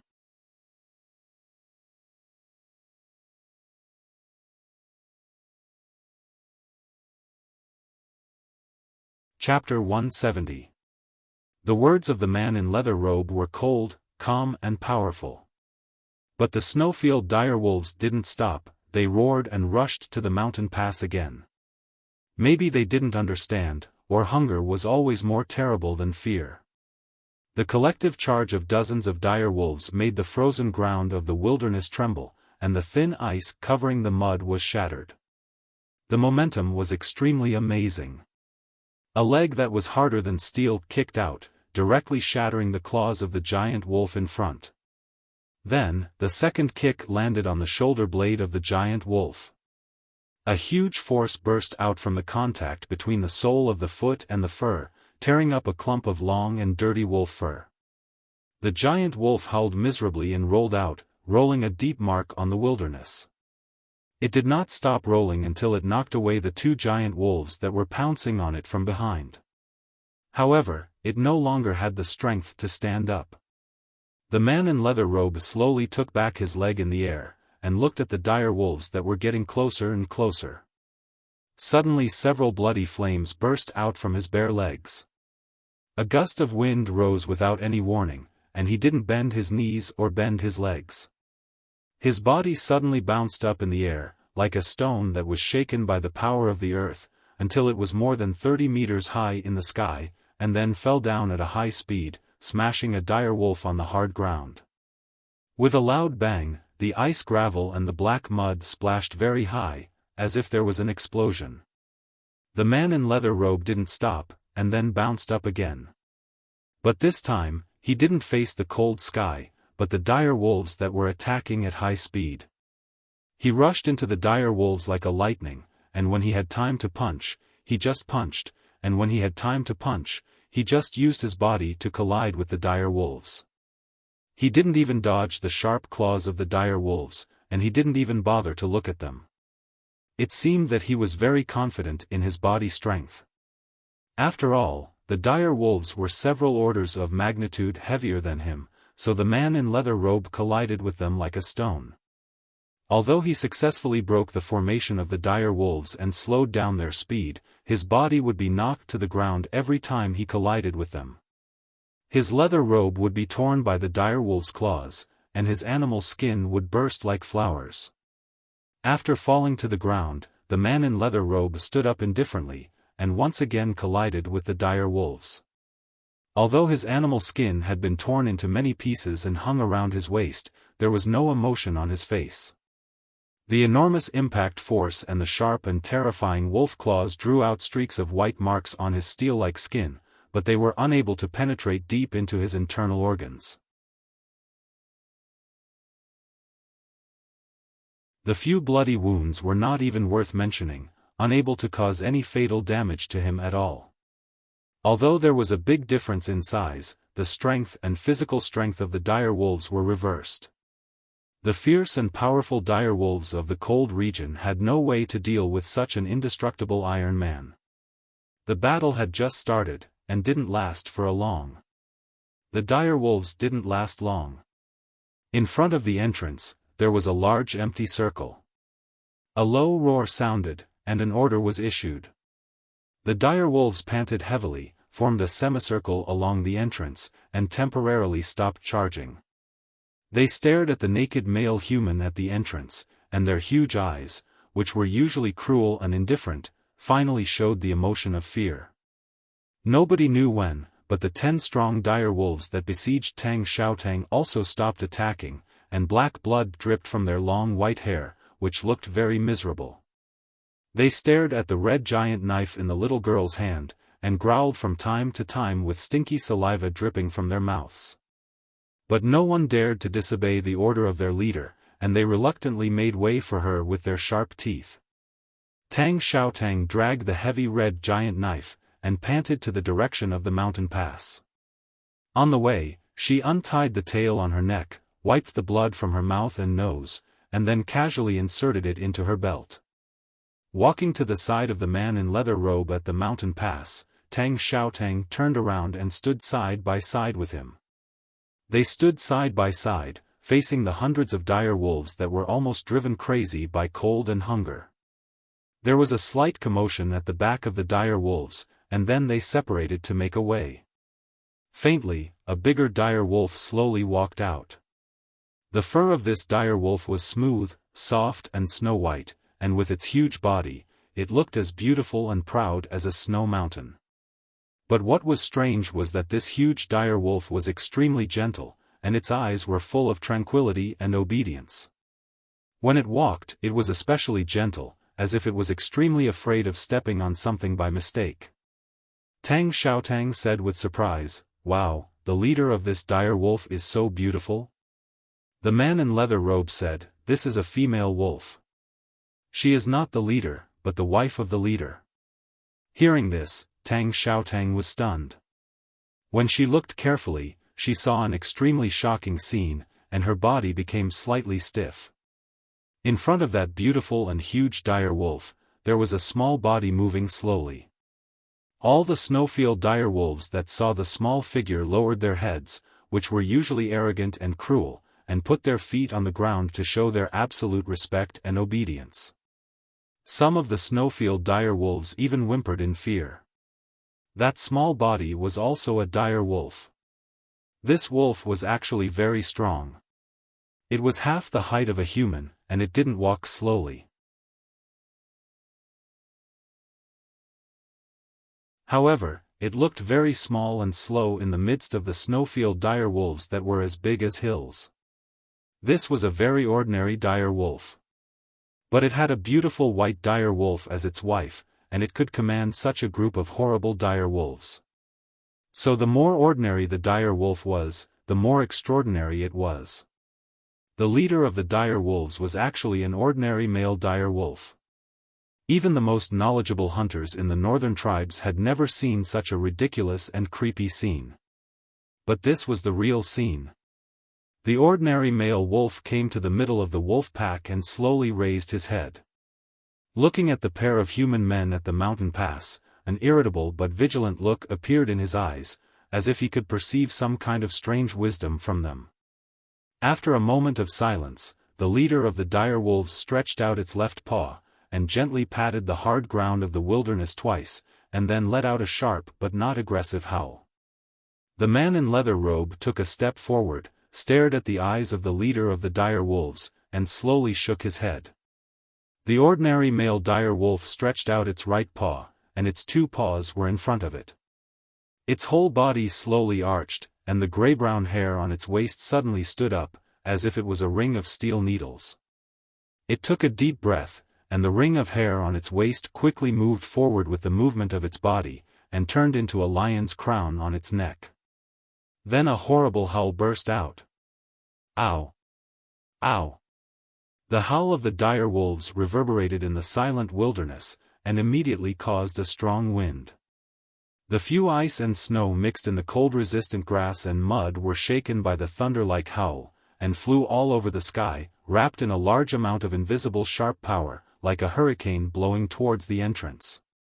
After hearing the howl, all the dire wolves behind the ordinary male dire wolves suddenly lowered their bodies in fear, and trembled all over. It seemed that they wanted to bury their huge bodies into the ground of the wilderness. The largest and beautiful female dire wolf seemed to be the only one among the dire wolves that was not affected by the howl. She stood behind the ordinary male dire wolf, and covered his body with her own body. At the same time, she vigilantly stared at the dire wolves and the entrance of the mountain. It seemed that if anyone wanted to attack her husband at this time, she would instantly tear him into pieces. The howl of the dire wolves and the hurricane came together. Tang Xiaotang took a step back with her left foot, and deeply stepped into the hard ground of the wilderness. She held the heavy red broadsword in front of her eyes, and her small body kept trembling because of the wind. It seemed that she would be blown away and swallowed at any time. From time to time, some ice and branches hit the broad surface of the broadsword like arrows, making a crisp sound. The power from the wind was so strong that even if it only carried some ice, branches, and mud, it still carried a terrible power. Tang Xiaotang slightly bent her arms, buried her head, and gritted her teeth. It seemed that it was very difficult for her to do so. However, the man in the leather robe still didn't dodge, but just stood in front of the hurricane caused by the howl of the dire wolves. Standing in front of Tang Xiaotang, he blocked most of the attack for her.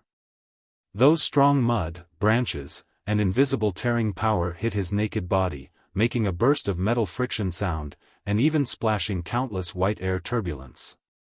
Suddenly, the man in the leather robe took a deep breath, and his face became red as if it was burning. He took another step forward, and drew an arc with his right hand. Then he lowered his body from his waist, and punched the dire wolf from a distance of more than 30 meters. With a bang, the air wave caused by the fist tore the hurricane caused by the howl of the dire wolf, and hit the head of the dire wolf fiercely. The head of the dire wolf was tilted by the heavy punch, and blood flowed down from its white sharp teeth. Judging from its expression, it should not be seriously injured, but the howl of the dire wolf was forced to stop. The man in the leather robe took another step forward, pulled off the ragged fur hanging on his waist, and gave a wild and arrogant howl to the dire wolves close at hand. Howl. His roar didn't contain any power, but it was filled with an extremely valiant aura. It was as if he was announcing to the pack of wolves from the north that this wasteland was under his protection, and they shouldn't even think about taking a step forward. The ordinary dire wolf silently looked at the powerful male human for a long time, and then gave a low howl. With its howl, the huge dire wolves behind him silently retreated further with unwilling expressions, and the snow-capped female dire wolf who had been guarding him silently retreated to the back of the dire wolves after a moment of silence. Tang Xiaotang blankly looked at the retreating dire wolves, and subconsciously reached out her hand to wipe the small blood on her face, and curiously asked, "Are they retreating? I really don't understand why these dire wolves listen to him." The reason is actually very simple. The man in the leather robe replied, "Because he is the strongest." The snowfield dire wolves retreated hundreds of feet in a very disciplined manner, but the seemingly ordinary male wolf did not leave. It was still squatting on the ground not far from the mountain pass, silently watching Tang Xiaotang and the man in the leather robe. "What does he want to do?" Tang Xiaotang asked. The man in the leather robe did not answer, but silently looked there, as if he was waiting for something. At this moment, the huge female wolf that was as beautiful as a snowy mountain slowly walked over from the back of the pack. She walked to the side of the ordinary male wolf and meekly lowered her head. She loosened her mouth and placed a very small ball next to the male wolf. The little ball was extremely fluffy and snow-white. It looked like a snowball, and it would occasionally move. The snow-capped female dire wolf gently touched the small snowball with her huge beak, and her expression was full of attachment and reluctance. The ordinary dire wolf slightly turned his head to look at the female dire wolf, and looked a little unhappy and agitated. But looking at the sadness in his wife's eyes, the dire wolf did not do anything, but gently rubbed his wife's huge head twice, as if to express comfort. Seeing this, Tang Xiaotang knew what the dire wolf wanted to do. She could not help raising her hand to cover her mouth, and her eyes were full of shock. Then she looked up at the man in the leather robe beside her. It seemed that the man in the leather robe did not expect that the ordinary dire wolf would do this. After a moment of silence, he resolutely turned around and walked towards the pass without looking back. The ordinary dire wolf looked at his back, and made a sad low growl. All of a sudden, a shadow covered its body. It raised its head and saw that the female human had come to its front. Judging from her expression and movements, it seemed that she had completely forgotten to be vigilant against its attack. Tang Xiaotang held the snow-like dire wolf in her hands like holding a treasure, and didn't care about it at all. If the seemingly ordinary dire wolf attacked her, she was very likely to be in danger. She opened her bright eyes and looked at the dire wolf in front of her, and said, "Don't worry, he dares not to disobey me, so it's better to follow me than him." The ordinary dire wolf stared at the dire wolf in her arms, and after a moment of silence, it turned around and left the dire wolf group. The snow-capped female dire wolf reluctantly looked at the dire wolf in her arms.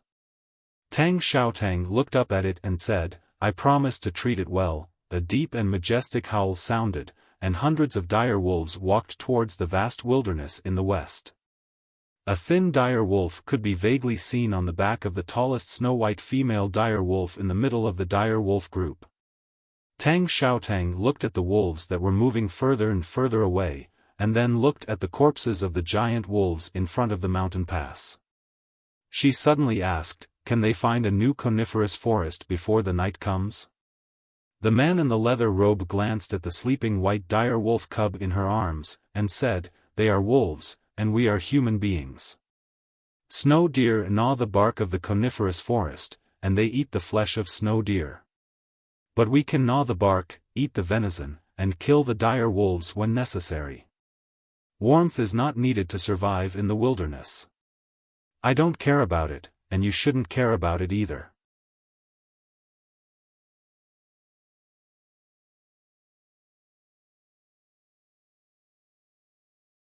Tang Xiaotang raised her arm and gently poked the cyan talisman on his back. She said with a smile, "Didn't you say that people in the south call us the remnants of the devil's doctrine? I'm going to find my master. It's been almost 23 years. The man in the leather robe looked at her and said, "No one knows where he is hiding in the world. It may take a long time to find him. During this time, without my protection, I have to find a way to put you in a safe place. Isn't it safe to stay in the tribe?" Tang Xiaotang asked. The man in the leather robe shook his head and said, "Since we are going to the south, we should fight with the barbarians on the grassland first. Eventually, we will alarm those people in the central plains." Tang Xiaotang thought of the strange central plains and the academy in Chang, and that she had heard of several times. She couldn't help feeling a little confused.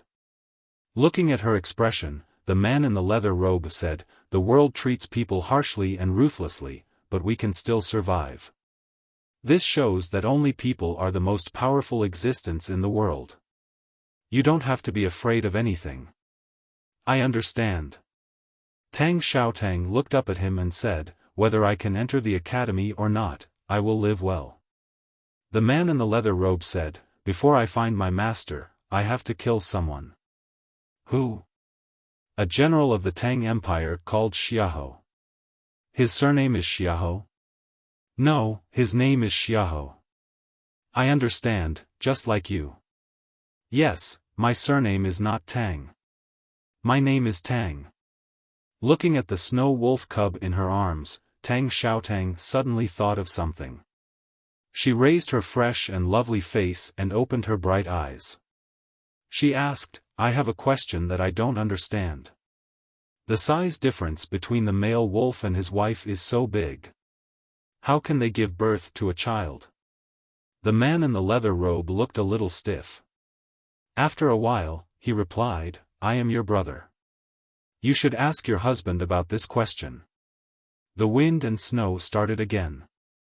It was very cold in the wilderness, and the conversation between the brother and sister was even colder. In the southern suburb of Chang'an, on the stone path in the back mountain of the academy. People's emotional needs always vaguely point to their most regrettable parts. So it is very understandable that you, a timid fat man, want to find a fresh, cute, small and strong little girl. Ning Ke looked at Chen Pipi and said seriously, but I think you should lose weight. Otherwise, which girl can bear your 200 or 300 pounds of fat? The big difference in size is a problem after all. Chen Pipi ignored the sarcasm in his words. He broke off a branch and waved it like a child. He said, so I just added a condition. That little girl must be strong. A woman painstakingly cultivates to be strong just to meet the condition of being suppressed by you?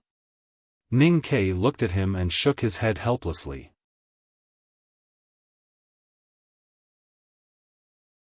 He said, I guess if there is such a person, she will be suppressed by you, and you will be suppressed by her every day. You will never be able to stand up for the rest of your life. Chen Pipi smiled proudly and said, yes, she is strong. But is there any woman stronger than me in this world? Even if there is, it will be those old women hiding in the deep mountains. I can't be blind to find them. Ning Ke suddenly asked with a smile, how about the woman from West Hill? Don't hit my face. Chen Pipi rubbed his chubby cheeks and said angrily, if we really fight, how can that crazy woman be my opponent? I just don't want her brother to respect her brother, so I can't do it. Ning Ke said sincerely, I wish that the girl you like in the future will have the fiercest brother in the world.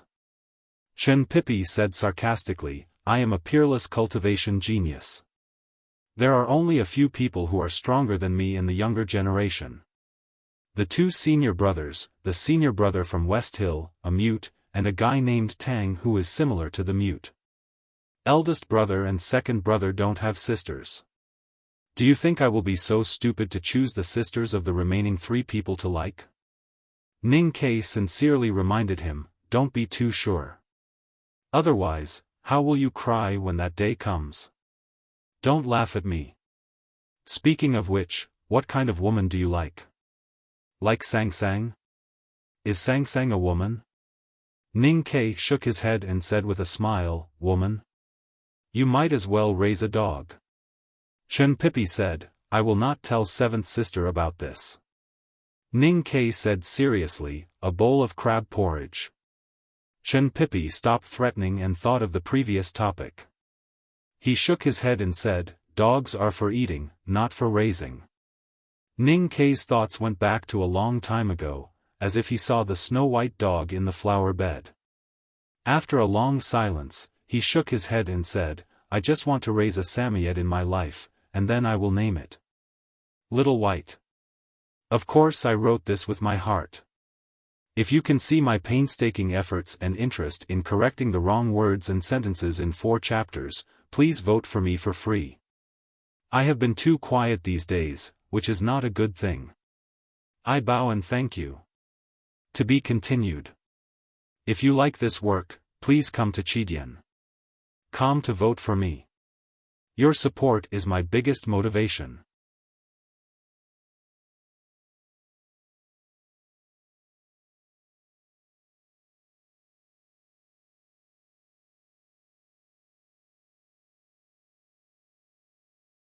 Don't tell me you want to cultivate the devil sex techniques? With the number of opened apertures in my snow mountain and ocean of chi, no matter how high my comprehension is and how hard I cultivate, if I continue to cultivate step by step, I will never be able to catch up with true geniuses like you. Ning Ke looked at him and replied, you and those world wayfarers have already entered the knowing destiny state. In front of you, I'm just an ant. In fact, if Prince Long Qing wants to kill me, he only needs to move his little finger and I won't be able to resist. I don't like this feeling at all. I want to catch up to you as soon as possible, and even surpass you. A man's strength is limited, and the way of heaven has its own rules. Chen Pipi looked at him seriously and said, cultivation is a gift given by Haotian to human beings.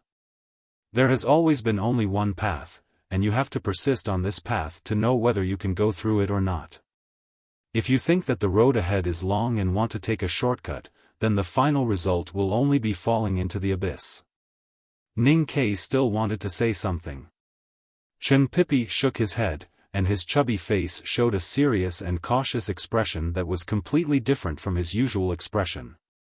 He looked at Ning Ke and said in a low voice, you've already entered the devil's way of thinking just now. If you don't change this wrong idea immediately, you will definitely burn your internal organs and eventually die of qi deviation. By then, how can you walk the world? You can only welcome death. Ning Ke thought of what Liu Qingchen said during the journey last year. After a moment of silence, he said, I know that only 1 out of 100 people who cultivate the devil's doctrine can survive in the end, but there are still people who can survive, and they are very powerful.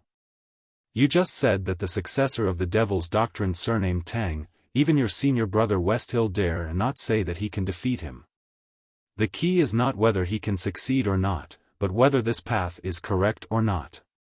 The people of the devil's doctrine go against heaven and earth, forcibly absorbing the heaven and earth into their bodies, and vainly try to replace Haotian with human bodies to control the rules.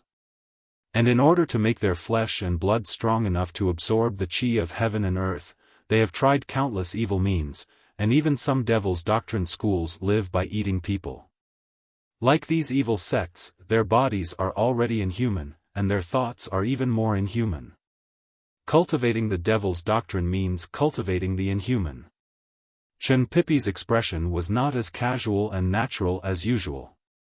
He stared at Ning Ke's eyes and said coldly, Ning Ke, I have to warn you, if I know that you have contacted the devil's doctrine, I will not just watch you explode and die, I will directly kill you.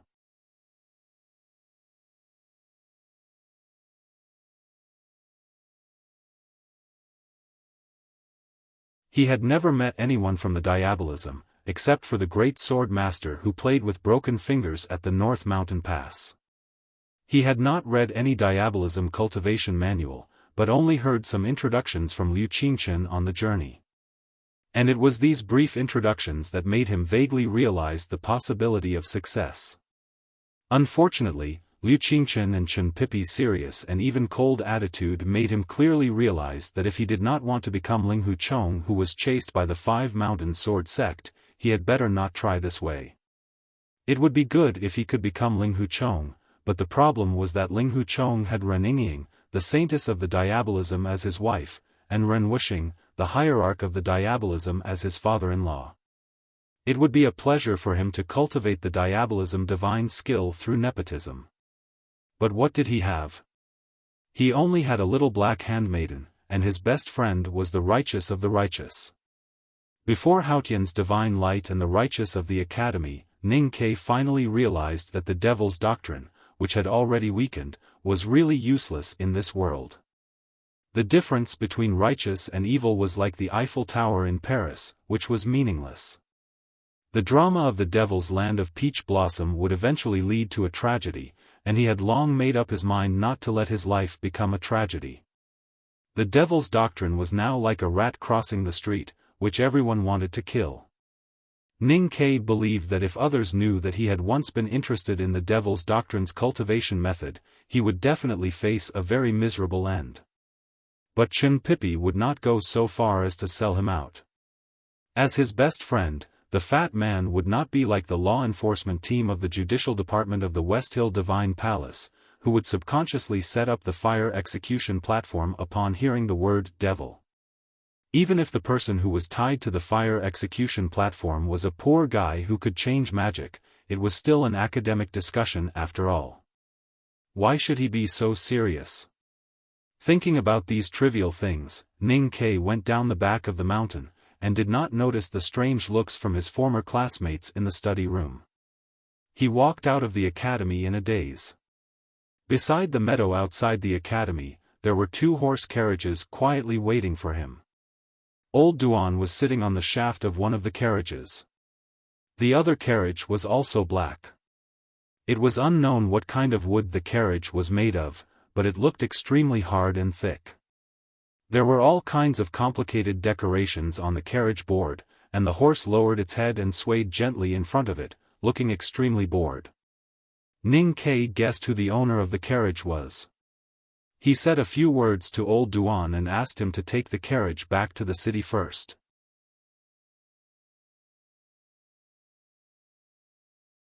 Then he tidied up his clothes and walked to the front of the black carriage.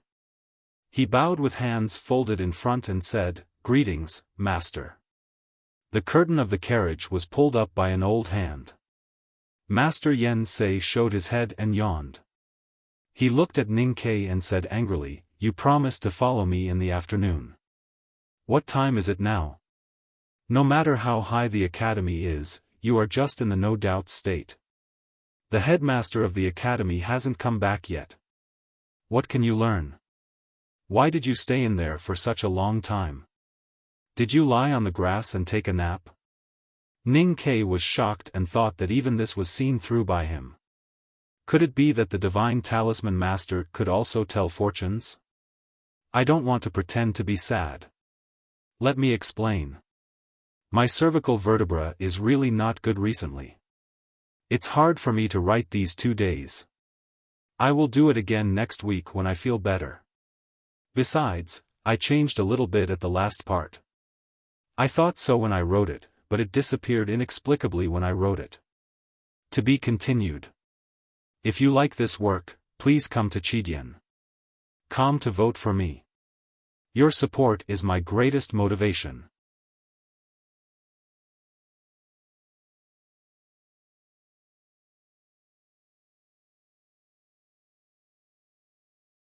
Chapter 172. The black horse carriage was running very fast on the official road, and the spring trees and green fields outside the window were almost pulled into pure green blocks. Ning Ke looked at the scenery outside the window with mixed feelings. He had just seen the proud goose and the strange man in the back of the mountain of the academy, and now a new and mysterious world was about to open its curtain to him. It was really too much for his eyes to take in. Ning Ke didn't know more about the most mysterious talisman Taoism in the legend except that he saw an old Taoist burning a talisman outside a Taoist temple in Chang'an City. But sitting in the carriage made of stainless steel, which should be extremely heavy, he vaguely felt that he was already in the world of talisman Taoism. No matter how fast the carriage was running, the people in the carriage didn't feel the slightest bump, and the lonely horse in front of the soft rope couldn't carry such a heavy load. Yen Sei looked at his expression and said, "You seem to be thinking about something." Ning Ke turned around and looked at the dirty old Taoist. After a moment of hesitation, he asked, "I'm thinking about what talisman is engraved on the carriage. It can actually reduce the weight, just like magic." He didn't ask whether the carriage was engraved with talisman, but directly asked what talisman was engraved. This answer made Master Yen Sei quite satisfied, but the last word made him extremely unhappy. He frowned and said, "Talisman Taoism is talisman Taoism. What does it have to do with devil's doctrine?" Ning Ke just subconsciously classified this magical means beyond his daily experience as magic. He didn't know how harsh the word devil's doctrine was to the minister of offerings of South School of Haotian Taoism. The soft and joyful hoofbeats gradually slowed down, and the black carriage made of stainless steel stopped on the official road in the southern suburbs of Chang'an City. Master Yen Sei led Ning Ke down the carriage. He glanced at the pavilion beside the official road not far away and the thin poplar trees outside the pavilion. He turned back and said to Ning Ke, "Since you know there is talisman engraved on the carriage, try to feel it." Ning Ke was slightly stunned. He walked to the side of the carriage and carefully looked at the black carriage board. He looked very carefully and confirmed that the carriage board was indeed made of stainless steel. Those complicated decorations were deeply engraved into the steel by some kind of sharp blade, and then painted with a kind of glossy paint, so it looked extraordinarily beautiful and somewhat mysterious. The patterns were so complicated that they violated the principles of aesthetics. He looked at it for a very long time, yet was unable to find anything strange about it. A judgment gradually arose in his heart. The talisman markings that were truly effective shouldn't be this complicated.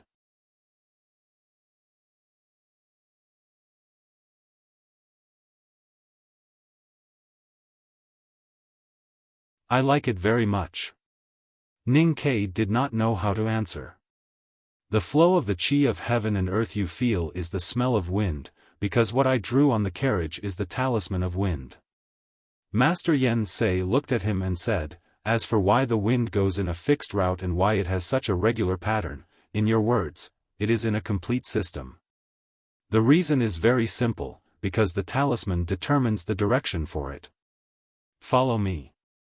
Master Yen Sei flicked his sleeves and slowly walked to the poplar tree in the pavilion beside the road with his hands behind his back. Ning Ke walked to the horse in front of the carriage, looked at its big black eyes and said with a smile, "You must be the most comfortable horse in the world." The horse gently snorted and lowered its head to chew the hay in the bag. It silently agreed with this statement. Ning Ke looked at the back of Master Yen Sei and quickened his pace to follow him. Master Yen Sei sat in the center of the pavilion with his legs crossed. A small charcoal stove and a tea set appeared beside him.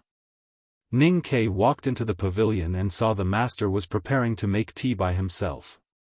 He hurried to take over the task. Although it was the divine talisman master who cried to accept him as a disciple that day, he would never be so arrogant to miss this opportunity to serve the master and please him. The water was boiling and the tea was fragrant. Master Yen Sei looked at Ning Ke who was quietly serving tea and nodded with appreciation. He tapped the tea tray with his index finger to indicate Ning Ke to sit down and said, "There are many ways of cultivation, such as swordsmanship, body skills and tactical arrays. Our ability to draw talismans is generally called talisman skill, but we don't call it that. We call it talisman Taoism." Ning Ke respectfully put the teacup in front of the master and sat still and listened carefully. Master Yen Sei picked up the teacup and took a sip. He asked, "Do you know what talisman Taoism means?" Ning Ke pondered for a moment and tentatively asked, "Entering Tao by talisman?" "Ha ha ha." Master Yen Sei laughed and looked at him. He shook his head and said, "Everyone wants to enter Tao by seeking Tao. They enter Tao by swordsmanship, killing and love. Even the Westhill Divine Palace can't get rid of this mode of thinking, let alone you. But what about the Tao in the mortal world? The supreme Tao is illusory. How can we find it?" The meaning of talisman Taoism is actually very simple. That is, entering Tao by talisman Taoism. Entering Tao by talisman Taoism? Ning Ke wondered what it meant, but he couldn't figure it out. What is talisman? Talisman is a pattern, a line and a trace. Master Yen Sei gradually stopped smiling and looked at him seriously. He said, "The trace of a snake crawling over the sand is a talisman. The veins among the dead leaves are talismans. The ruts left on the muddy ground are talismans.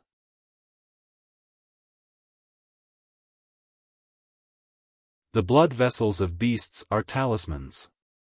The trace of water flowing is talisman.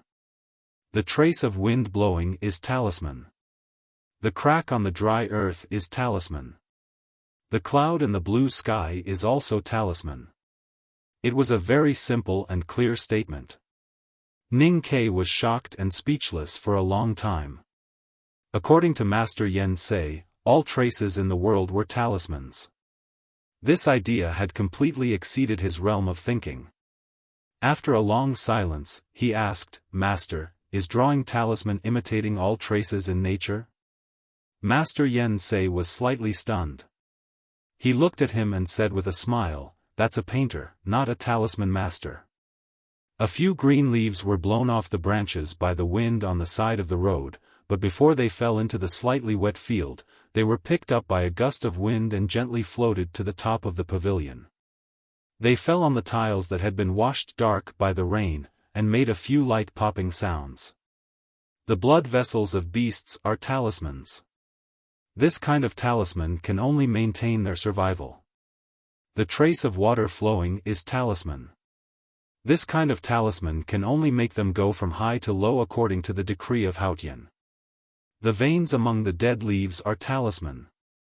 This kind of talisman can only make them pour the nutrients and water absorbed by their roots into the leaves as they have done for hundreds of millions of years. Master Yen Sei calmly said, "These talismans are all natural talismans.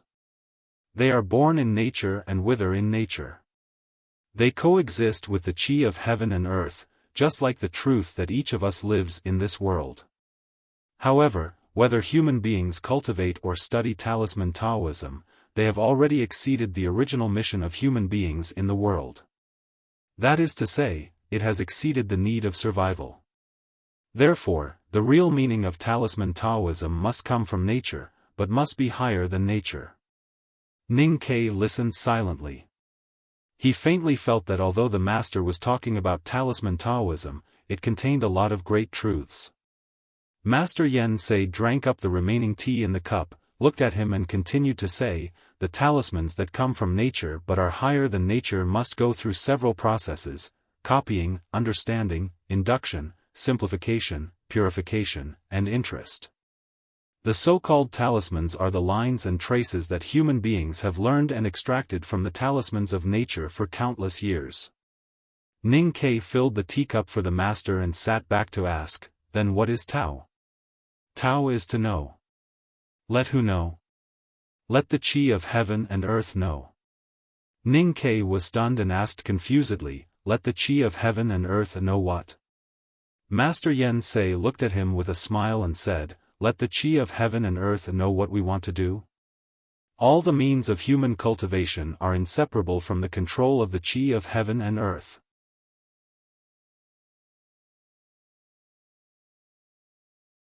Controlling the chi of heaven and earth with swordsmanship and controlling the flying sword by psyche power is too indirect after all. Although the psyche master directly controls the chi of heaven and earth to attack the enemy, it is too simple and can only attack the opponent's sense of perception. Only talisman Taoism is between the two, but its state is higher than the two, because the ultimate goal of talisman Taoism is to tell the chi of heaven and earth what you want to do, and then the chi of heaven and earth will help you do it. The chi of heaven and earth has no eyes and ears, so it can never know what kind of strange ideas you have in your sense of perception. It is even more impossible for it to know that you want to condense the rain into thousands of sharp invisible knives, so how can you let it know what you mean? Talisman is the bridge between the human psyche power and the chi of heaven and earth. The talisman master condenses the chi of heaven and earth into these lines and traces with psyche power. Once it is stimulated, it can resonate with the surrounding chi of heaven and earth, and then it can make the wind rise, the water move, the clouds appear and disappear, and the sky dry. Ning Ke vaguely grasped the key of the problem. Master Yen Sei looked at the expression on his face and asked, "You seem to understand something. I once heard from a friend that the ocean of chi and mountain of snow in the human body is like a musical instrument, and the psyche power is the air.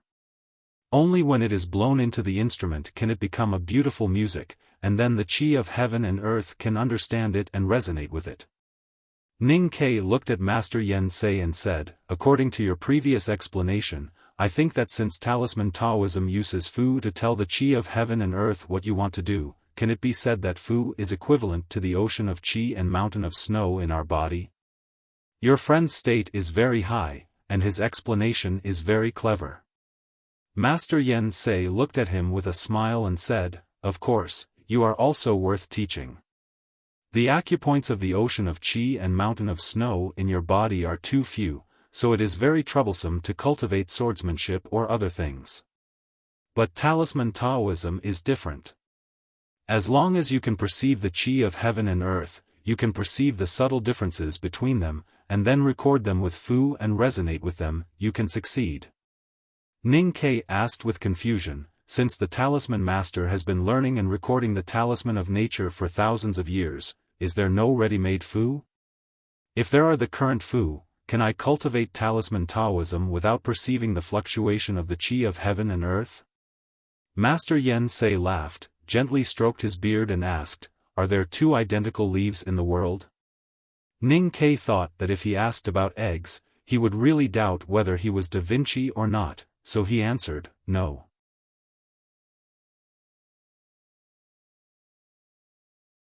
Then is it possible for there to be two identical people in the world? Of course not. In this case, you can't be me, and your psyche power can't be the same as mine. Then why can the qi of heaven and earth know that they are the same when you write the same Fu? Ning Ke didn't understand at all. Master Yen Sei looked at him and said calmly, "For Talisman Master, our psyche power is like countless different words, and the so-called Fu is the combination of these words. The problem is that I am from Chang and who speaks the official language, while you are from the South Sea who speaks the Fire Lu language. We put our words into the same combination, so it is absolutely impossible for us to write the same article. There may be only dozens of languages in the world, but the psyche power of each talisman master is a completely different language. I made a Fu of 4-6, and the qi of heaven and earth can hear the impassioned words in it. You also made a Fu of 4-6, and the qi of heaven and earth can read it, but the qi of heaven and earth is at a loss, wondering why this guy's words are so incoherent and what does he want to say." Ning Ke understood and bowed deeply to Master Yen Sei, expressing his gratitude. There were settings in my previous novels, but the worldview was very crude. If I could avoid it, I would avoid it. I didn't avoid it in this Shoyi from the beginning. I think it's very courageous and bold to do so, and I firmly believe that this illusory world is self-justifying. Just like today's chapter, maybe it is only 4,000 words in your eyes, but such 4,000 words are much more difficult to write than the 10,000 words when I was climbing the mountain. I am proud of myself when I write it. I know many people don't like to see me being narcissistic and long-winded, so don't look at me. I can't suppress my pride. Except for a few days of self-doubt every month, for most of my life, I always feel that I am great at writing novels and making up stories, but I don't like to cast pearls before swine. Since I am such a bright big white pig, I am very afraid that you can't see my whiteness, my fatness, and my goodness, so I can't help but often jump out to remind you of my greatness. Finally, I want to flatter you. You like to read my novels and make up stories, which shows that your appreciation ability is also very great. Good night. To be continued. If you like this work, you are welcome to vote for recommendation or monthly vote. Your support is my biggest motivation.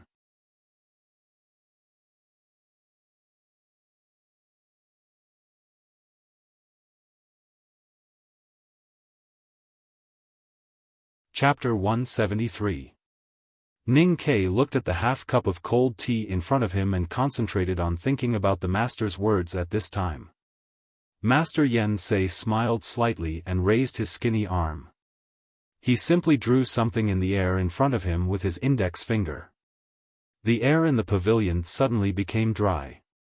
A weak flame magically appeared in front of Ning Ke and then disappeared with a poof. He was so scared that he almost jumped up from the ground. Master Yen Sei smiled and said, "Your friend said that the snow mountain and ocean of qi are strings. The lines of talisman can also be regarded as strings. You can play a song that heaven and earth can understand. But I still think it is more accurate to describe it as an article. Talisman can not only let heaven and earth understand the beauty of the melody, but also can express ideas more clearly and find more subtle differences besides movement and stillness. After saying this, Master Yen Sei raised his right hand again and drew 6 lines in the air with his index finger. Ning Kai only felt a wave of wetness rising from the air drawn by the master's finger, and then coming to his face. With a light "pa" sound, he subconsciously reached out to touch it, and found that his face was wet, as if he had just washed it. Different psyche power and different lines can be used to write a completely different article and cause completely different effects. Master Yen Sei looked at Ning Kai, who kept touching his face like an infatuated fool, and said with a smile, "I teach you Talisman Taoism to teach you how to write an article." How to write an article? After learning the classics of predecessors and perceiving the law of the Qi of heaven and earth, how to write the last stroke on the paper and let the Qi of heaven and earth know your mind? There is no other trick in the last step, or it can only be a trick. What does the word trick mean? It refers to talent. If you can write it, you can write it. If you can't, even if you don't sleep day and night and immerse yourself in the ink pool of the river, you still can't write it. Master Yen Sei looked at Ning Kai and said, "The last stroke of Talisman Taoism depends on talent. Talent is the most precious gift that Haotian gives us. Only a few people can have this kind of luck, and you have this kind of luck. This seems to be too difficult." Ning Kai's emotions were somewhat at a loss. He had seen a miracle, but he did not know how the miracle had happened. The master had talked and talked, but in the end, he still walked back to the old path of metaphysics. He did not hear any operational guidance. Talent was something that could not be explained clearly, not to mention using this kind of unclear thing to achieve the most crucial stroke.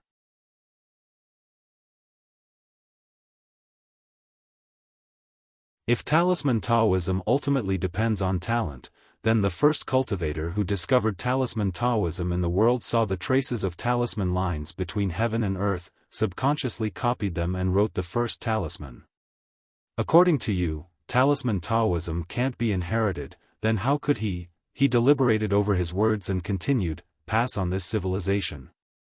Master Yen Sei pondered for a moment and said, "Although Talisman Taoism can't be inherited, the spirit of Talisman Taoism can be inherited. Words can record thoughts, and the past can be recorded." How did the earliest talisman master discover and write the first talisman?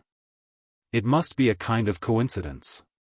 Perhaps tens of thousands of years ago, the grand cultivator walked to some kind of cliff, looked at the crack of the mountain rock, and suddenly felt something.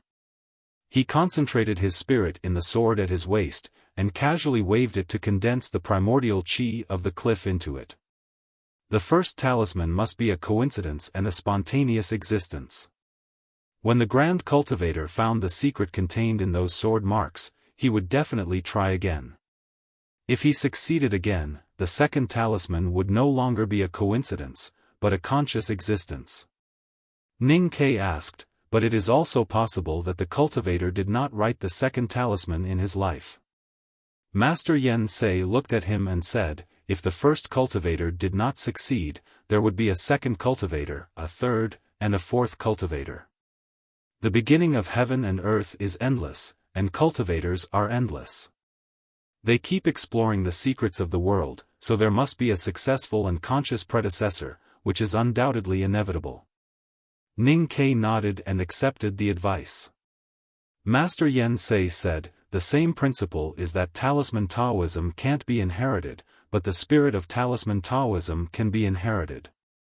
Before the cultivator died, he would definitely tell his disciple, and his disciple would try again. He might succeed, or he might fail, and it was even possible that the lineage would be cut off.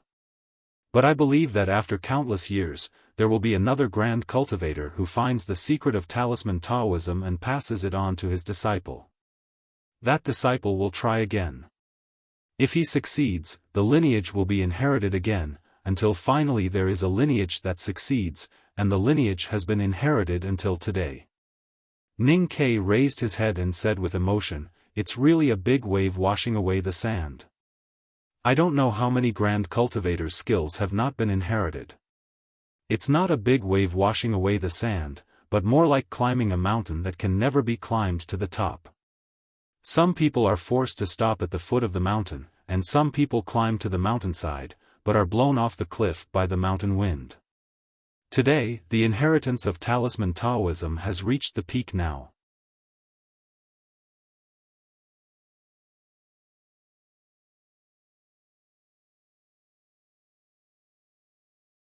Someone sat on the high peak of Zhongli Mountain, holding a drawing board in his arms, and various colors of paint beside him. He looked at the clouds in the mountain, and painted from dawn to dusk, and then welcomed the sunrise. Winter passed, spring came, and summer came. He kept on drawing. From ancient times to the present, those who were extremely lucky or accidentally entered talisman Taoism, and those disciples who wanted to master talisman Taoism, kept on copying the traces between heaven and earth, and kept on thinking about the article in their hearts. They finished the paper in their rooms, used up their brushes, painted the rivers and mountains, and dyed the pools black. Maybe they succeeded, maybe they failed, but they had been working hard and trying. It was because of this kind of hard work and trying that the mysterious gift that Haotian had given to mankind was not completely taken back. It had been passed down to this day after danger. Every talisman master has the obligation to pass down what he has learned in his lifetime. Perhaps it can be said that this is a responsibility that we cannot refuse. Because those predecessors did exactly this. They exhausted all their strength and spirit to let the talisman Tao still exist in our world. Master Yen Sei looked at Ning Ke, who lowered his head, and said with a dignified expression, "I am satisfied to have a successor like you." However, it is sad that the inheritance of talisman Taoism, as I said before, can only pass on the spirit, but cannot pass on the technique. So whether the spirit of talisman Taoism will not be cut off by me, depends on you. Ning Ke bowed to him and said, "I will try my best not to let you down." Disappointed? What is disappointed? If I only hope that you can pass on talisman Taoism, then I believe you will not let me down, because I have a pair of divine talisman master's eyes. I know it is not difficult for you. But my hope for you is not limited to this. I always think that there is a kind of power that limits the inheritance of talisman Taoism. You know, including me, no divine talisman master in the world can really see through talisman Taoism. Since we can't see through it, naturally we can't pass on the core and also the simplest truth of talisman Taoism. I am too old to cross that threshold. If you have the opportunity to cross that threshold in the future, then I believe that the inheritance of talisman Taoism will become an easy thing. At that time, with talisman Taoism, you can create mountains and rivers by waving your hands. It sounds like a miracle, but I firmly believe that one day people can do it, and it should be something that talisman Taoism must do. Master Yen Sei looked at him and said quietly, "Ning Ke, I hope you can become such a person." The greater the disappointment, the greater the hope. If Ning Ke didn't want to let Master Yen Sei down, he had to carry this heavy hope.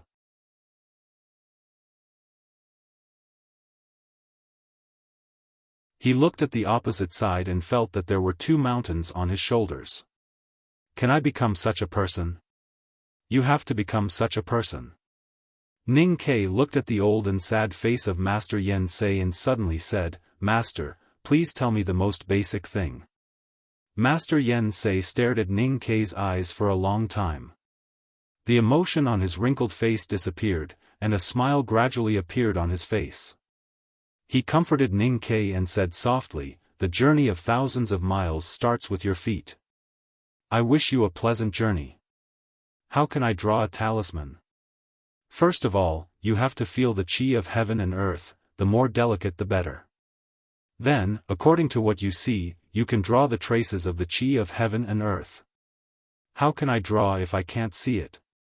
Cultivators never see the world with their eyes. That's the feeling? Yes, draw according to your feeling. Can I draw randomly? Then you should poke your eyes to blind first. Master Yen Sei stared at him angrily, took out a few books from behind and threw them to him. Ning Kai was almost smashed to death. Because what he caught was not just a few books, but dozens of books. Each book was very thick, and together they seemed to be heavier than Chen Pipi. He didn't know when the old Taoists secretly moved them from the carriage. Ning Kai picked up a book and opened it. Looking at the meandering lines on the front page, he found that they were not words, and they were so ugly that they could not even be called abstract paintings. He asked blankly, "Are these talismans?" "Yes, these are the talismans I have collected in my life, most of which are Taoist talismans." Master Yen Sei poured a cup of tea for himself to moisten his throat, and then he raised his head and continued, "These are the crystallization of the wisdom of the predecessors. When you study the traces of heaven and earth, don't forget to refer to these talismans. As I said before, these are the articles written by the talisman masters of the previous generation with their characters. Even if you are good at plagiarizing and can write all the models from memory, the marking teacher still can't understand them." Ning Kai regretfully said, "I know, the marking teacher's surname is Tian and his given name is Di, and he is illiterate." Then he asked confusedly, "Since I can't plagiarize, what's the use of learning these talismans of the previous generation? Just like perceiving the nature talismans of heaven and earth, these talismans are just for reference. You can't be bound by these traces, but should forget these traces through observation, comprehend their spirit, and finally find your own suitable traces." Forget the traces and comprehend the spirit? Isn't this the same as forgetting the form and comprehending the meaning? Ning Kai suddenly thought of the process of reading books in the old library this year, and could not help but be shocked speechless.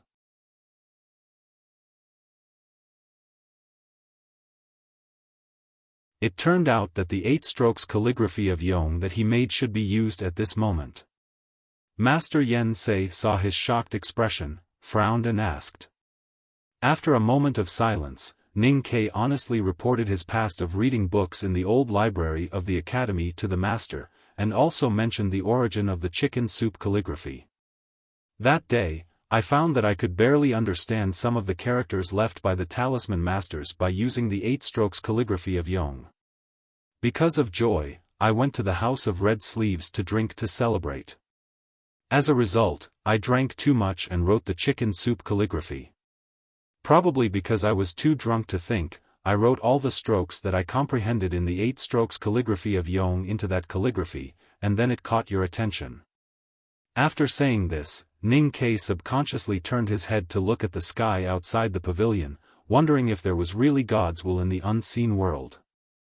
Master Yen Sei smiled and said, "It's not that Haotian chose you, but that you have the ability and talent to win this choice. Master, just now when you drew casually, a handful of clear water hit my face. I know it's a talisman, but can fingers draw talismans in the air? If every talisman master's talisman is unique, then every talisman should be absolutely the same. Perhaps it can be controlled by pen and ink, but how can it be controlled by a casual drawing? Even pen and ink can't guarantee that every talisman is exactly the same, because you use different paper, and the speed of ink is also different.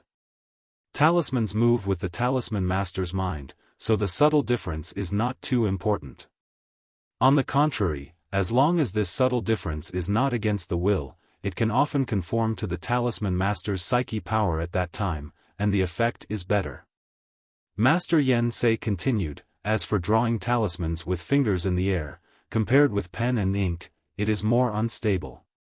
But the talisman master who can draw talismans without objects has already completely mastered his own psyche power. In other words, the previous drawing is different from the latter, but the final effect is exactly the same."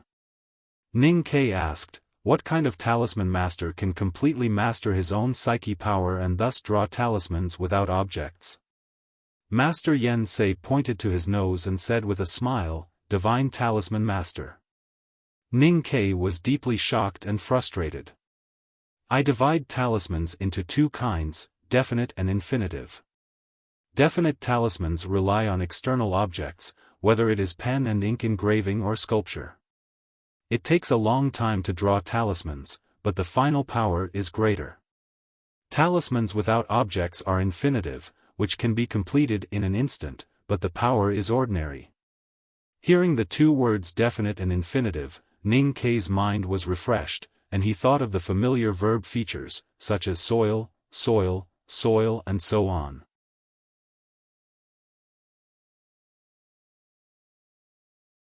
Then he immediately came to his senses and remembered that he was learning talisman Taoism in the pavilion instead of learning English in the special class. He rubbed his face angrily and asked, "In this case, why do you still need to learn infinitive? It seems very difficult." Master Yen Sei looked at him as if he was looking at an idiot and said, "Talisman Taoism is indeed powerful, and cultivators in the same state, even psyche masters can't defeat talisman masters. But this is just a theory on paper. What if I really fight with other cultivators? Lu Bai's flying sword breaks through the air, and I have to look for pen and ink everywhere in a hurry. When I perceive the damn flying sword coming from the clouds, I only need to use my psyche power as ink, and then I can stop it by drawing talismans in the air. Then I can think of a way to draw talismans to fight back. At this time, what's the use of pen and ink?" Listening to Master Yen Sei's proud and complacent explanation, Ning Kei felt that something was wrong. After a moment of hesitation, he asked curiously, "Master, have you ever fought with Lu Bai, the sage of sword, who is the strongest in the world?" "Metaphorical. I mean metaphorical." Master Yen Sei roared angrily, but he thought in his heart, "My arm was hurt by Lu Bai's sword, but I also erased half of his eyebrows. Would I tell you about this glorious record? If you don't want to be shot by the enemy's arrow when you just go to the battlefield, infinitive is a must. But, you said before that only divine talisman masters can master the talisman of nothing. You are extremely talented in talisman Taoism, and you have met such a great talisman Taoism master like me. How difficult it is to become a divine talisman master. After going back, first memorize these pamphlets, and then carefully understand the Qi of heaven and earth." Ning Kei stared at the pile of thick books beside him, thinking that these were pamphlets. Master Yen Sei frowned and regretfully said, "You are still in the no-doubt state, and you can only preliminarily understand the law of the flow of the Qi of heaven and earth.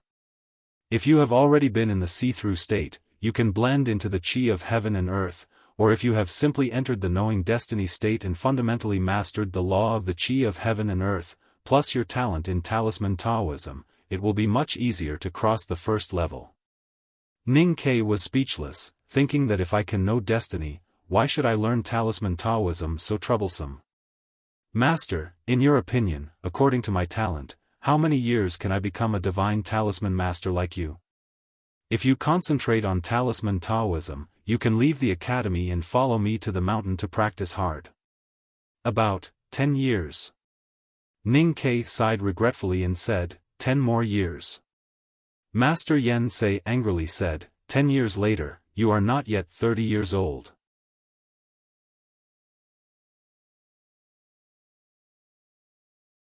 If you can really become a divine talisman master at that time, you can at least be ranked in the top 3 in the history of cultivation for 1,000 years.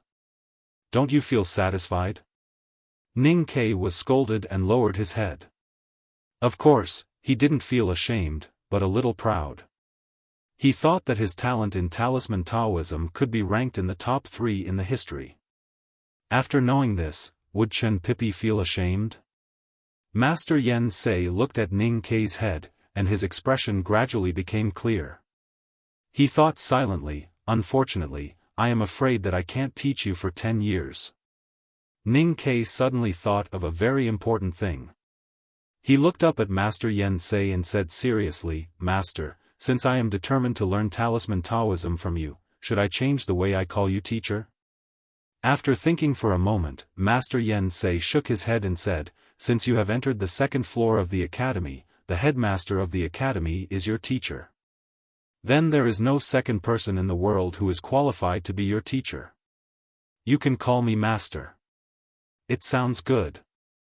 Ning Ke heard Master Yen say's respect for the headmaster of the academy. After a moment of silence, he said with a smile, "Then how about calling me teacher?" Master Yen Sei smiled slightly and thought that he was really a smart boy. Ning Ke was certainly smart. He had proved himself in his previous life, and he was constantly proving himself in this life. However, calling Master Yen Sei teacher had nothing to do with his inborn intelligence. It was the ability to observe people's words and flattery that had been tempered by years of difficult survival in the world. According to Master Yen Sei, there was no second person in the world who was qualified to be compared with the headmaster of the academy. The headmaster of the academy was now his teacher, and others were naturally embarrassed to be his teacher. But after listening to him for a long time in the pavilion, Ning Ke deeply felt that Master Yen Sei attached great importance to the inheritance of talisman Taoism and himself. Of course, he wanted to have a formal title of teacher and student. After I started to call Master Yen Sei Master, TSK, the atmosphere in the pavilion was really good. The teacher and the student were harmonious, talking and laughing. Master even gave me a gift for our first meeting. Why didn't he give me one in the beginning? In the old brush pen shop on Lin 47th Street, Ning Ke sat in a round chair and held a teapot, like a storyteller. Sang was repairing the shop door that was damaged the day before yesterday with a hammer and ignored him. Not getting a response, Ning Ke was a little bored and lectured, "Can't you pay attention to what I say?" Sang was measuring the size of the plank that she asked from the carpenter's shop during the day. She answered, "I am busy."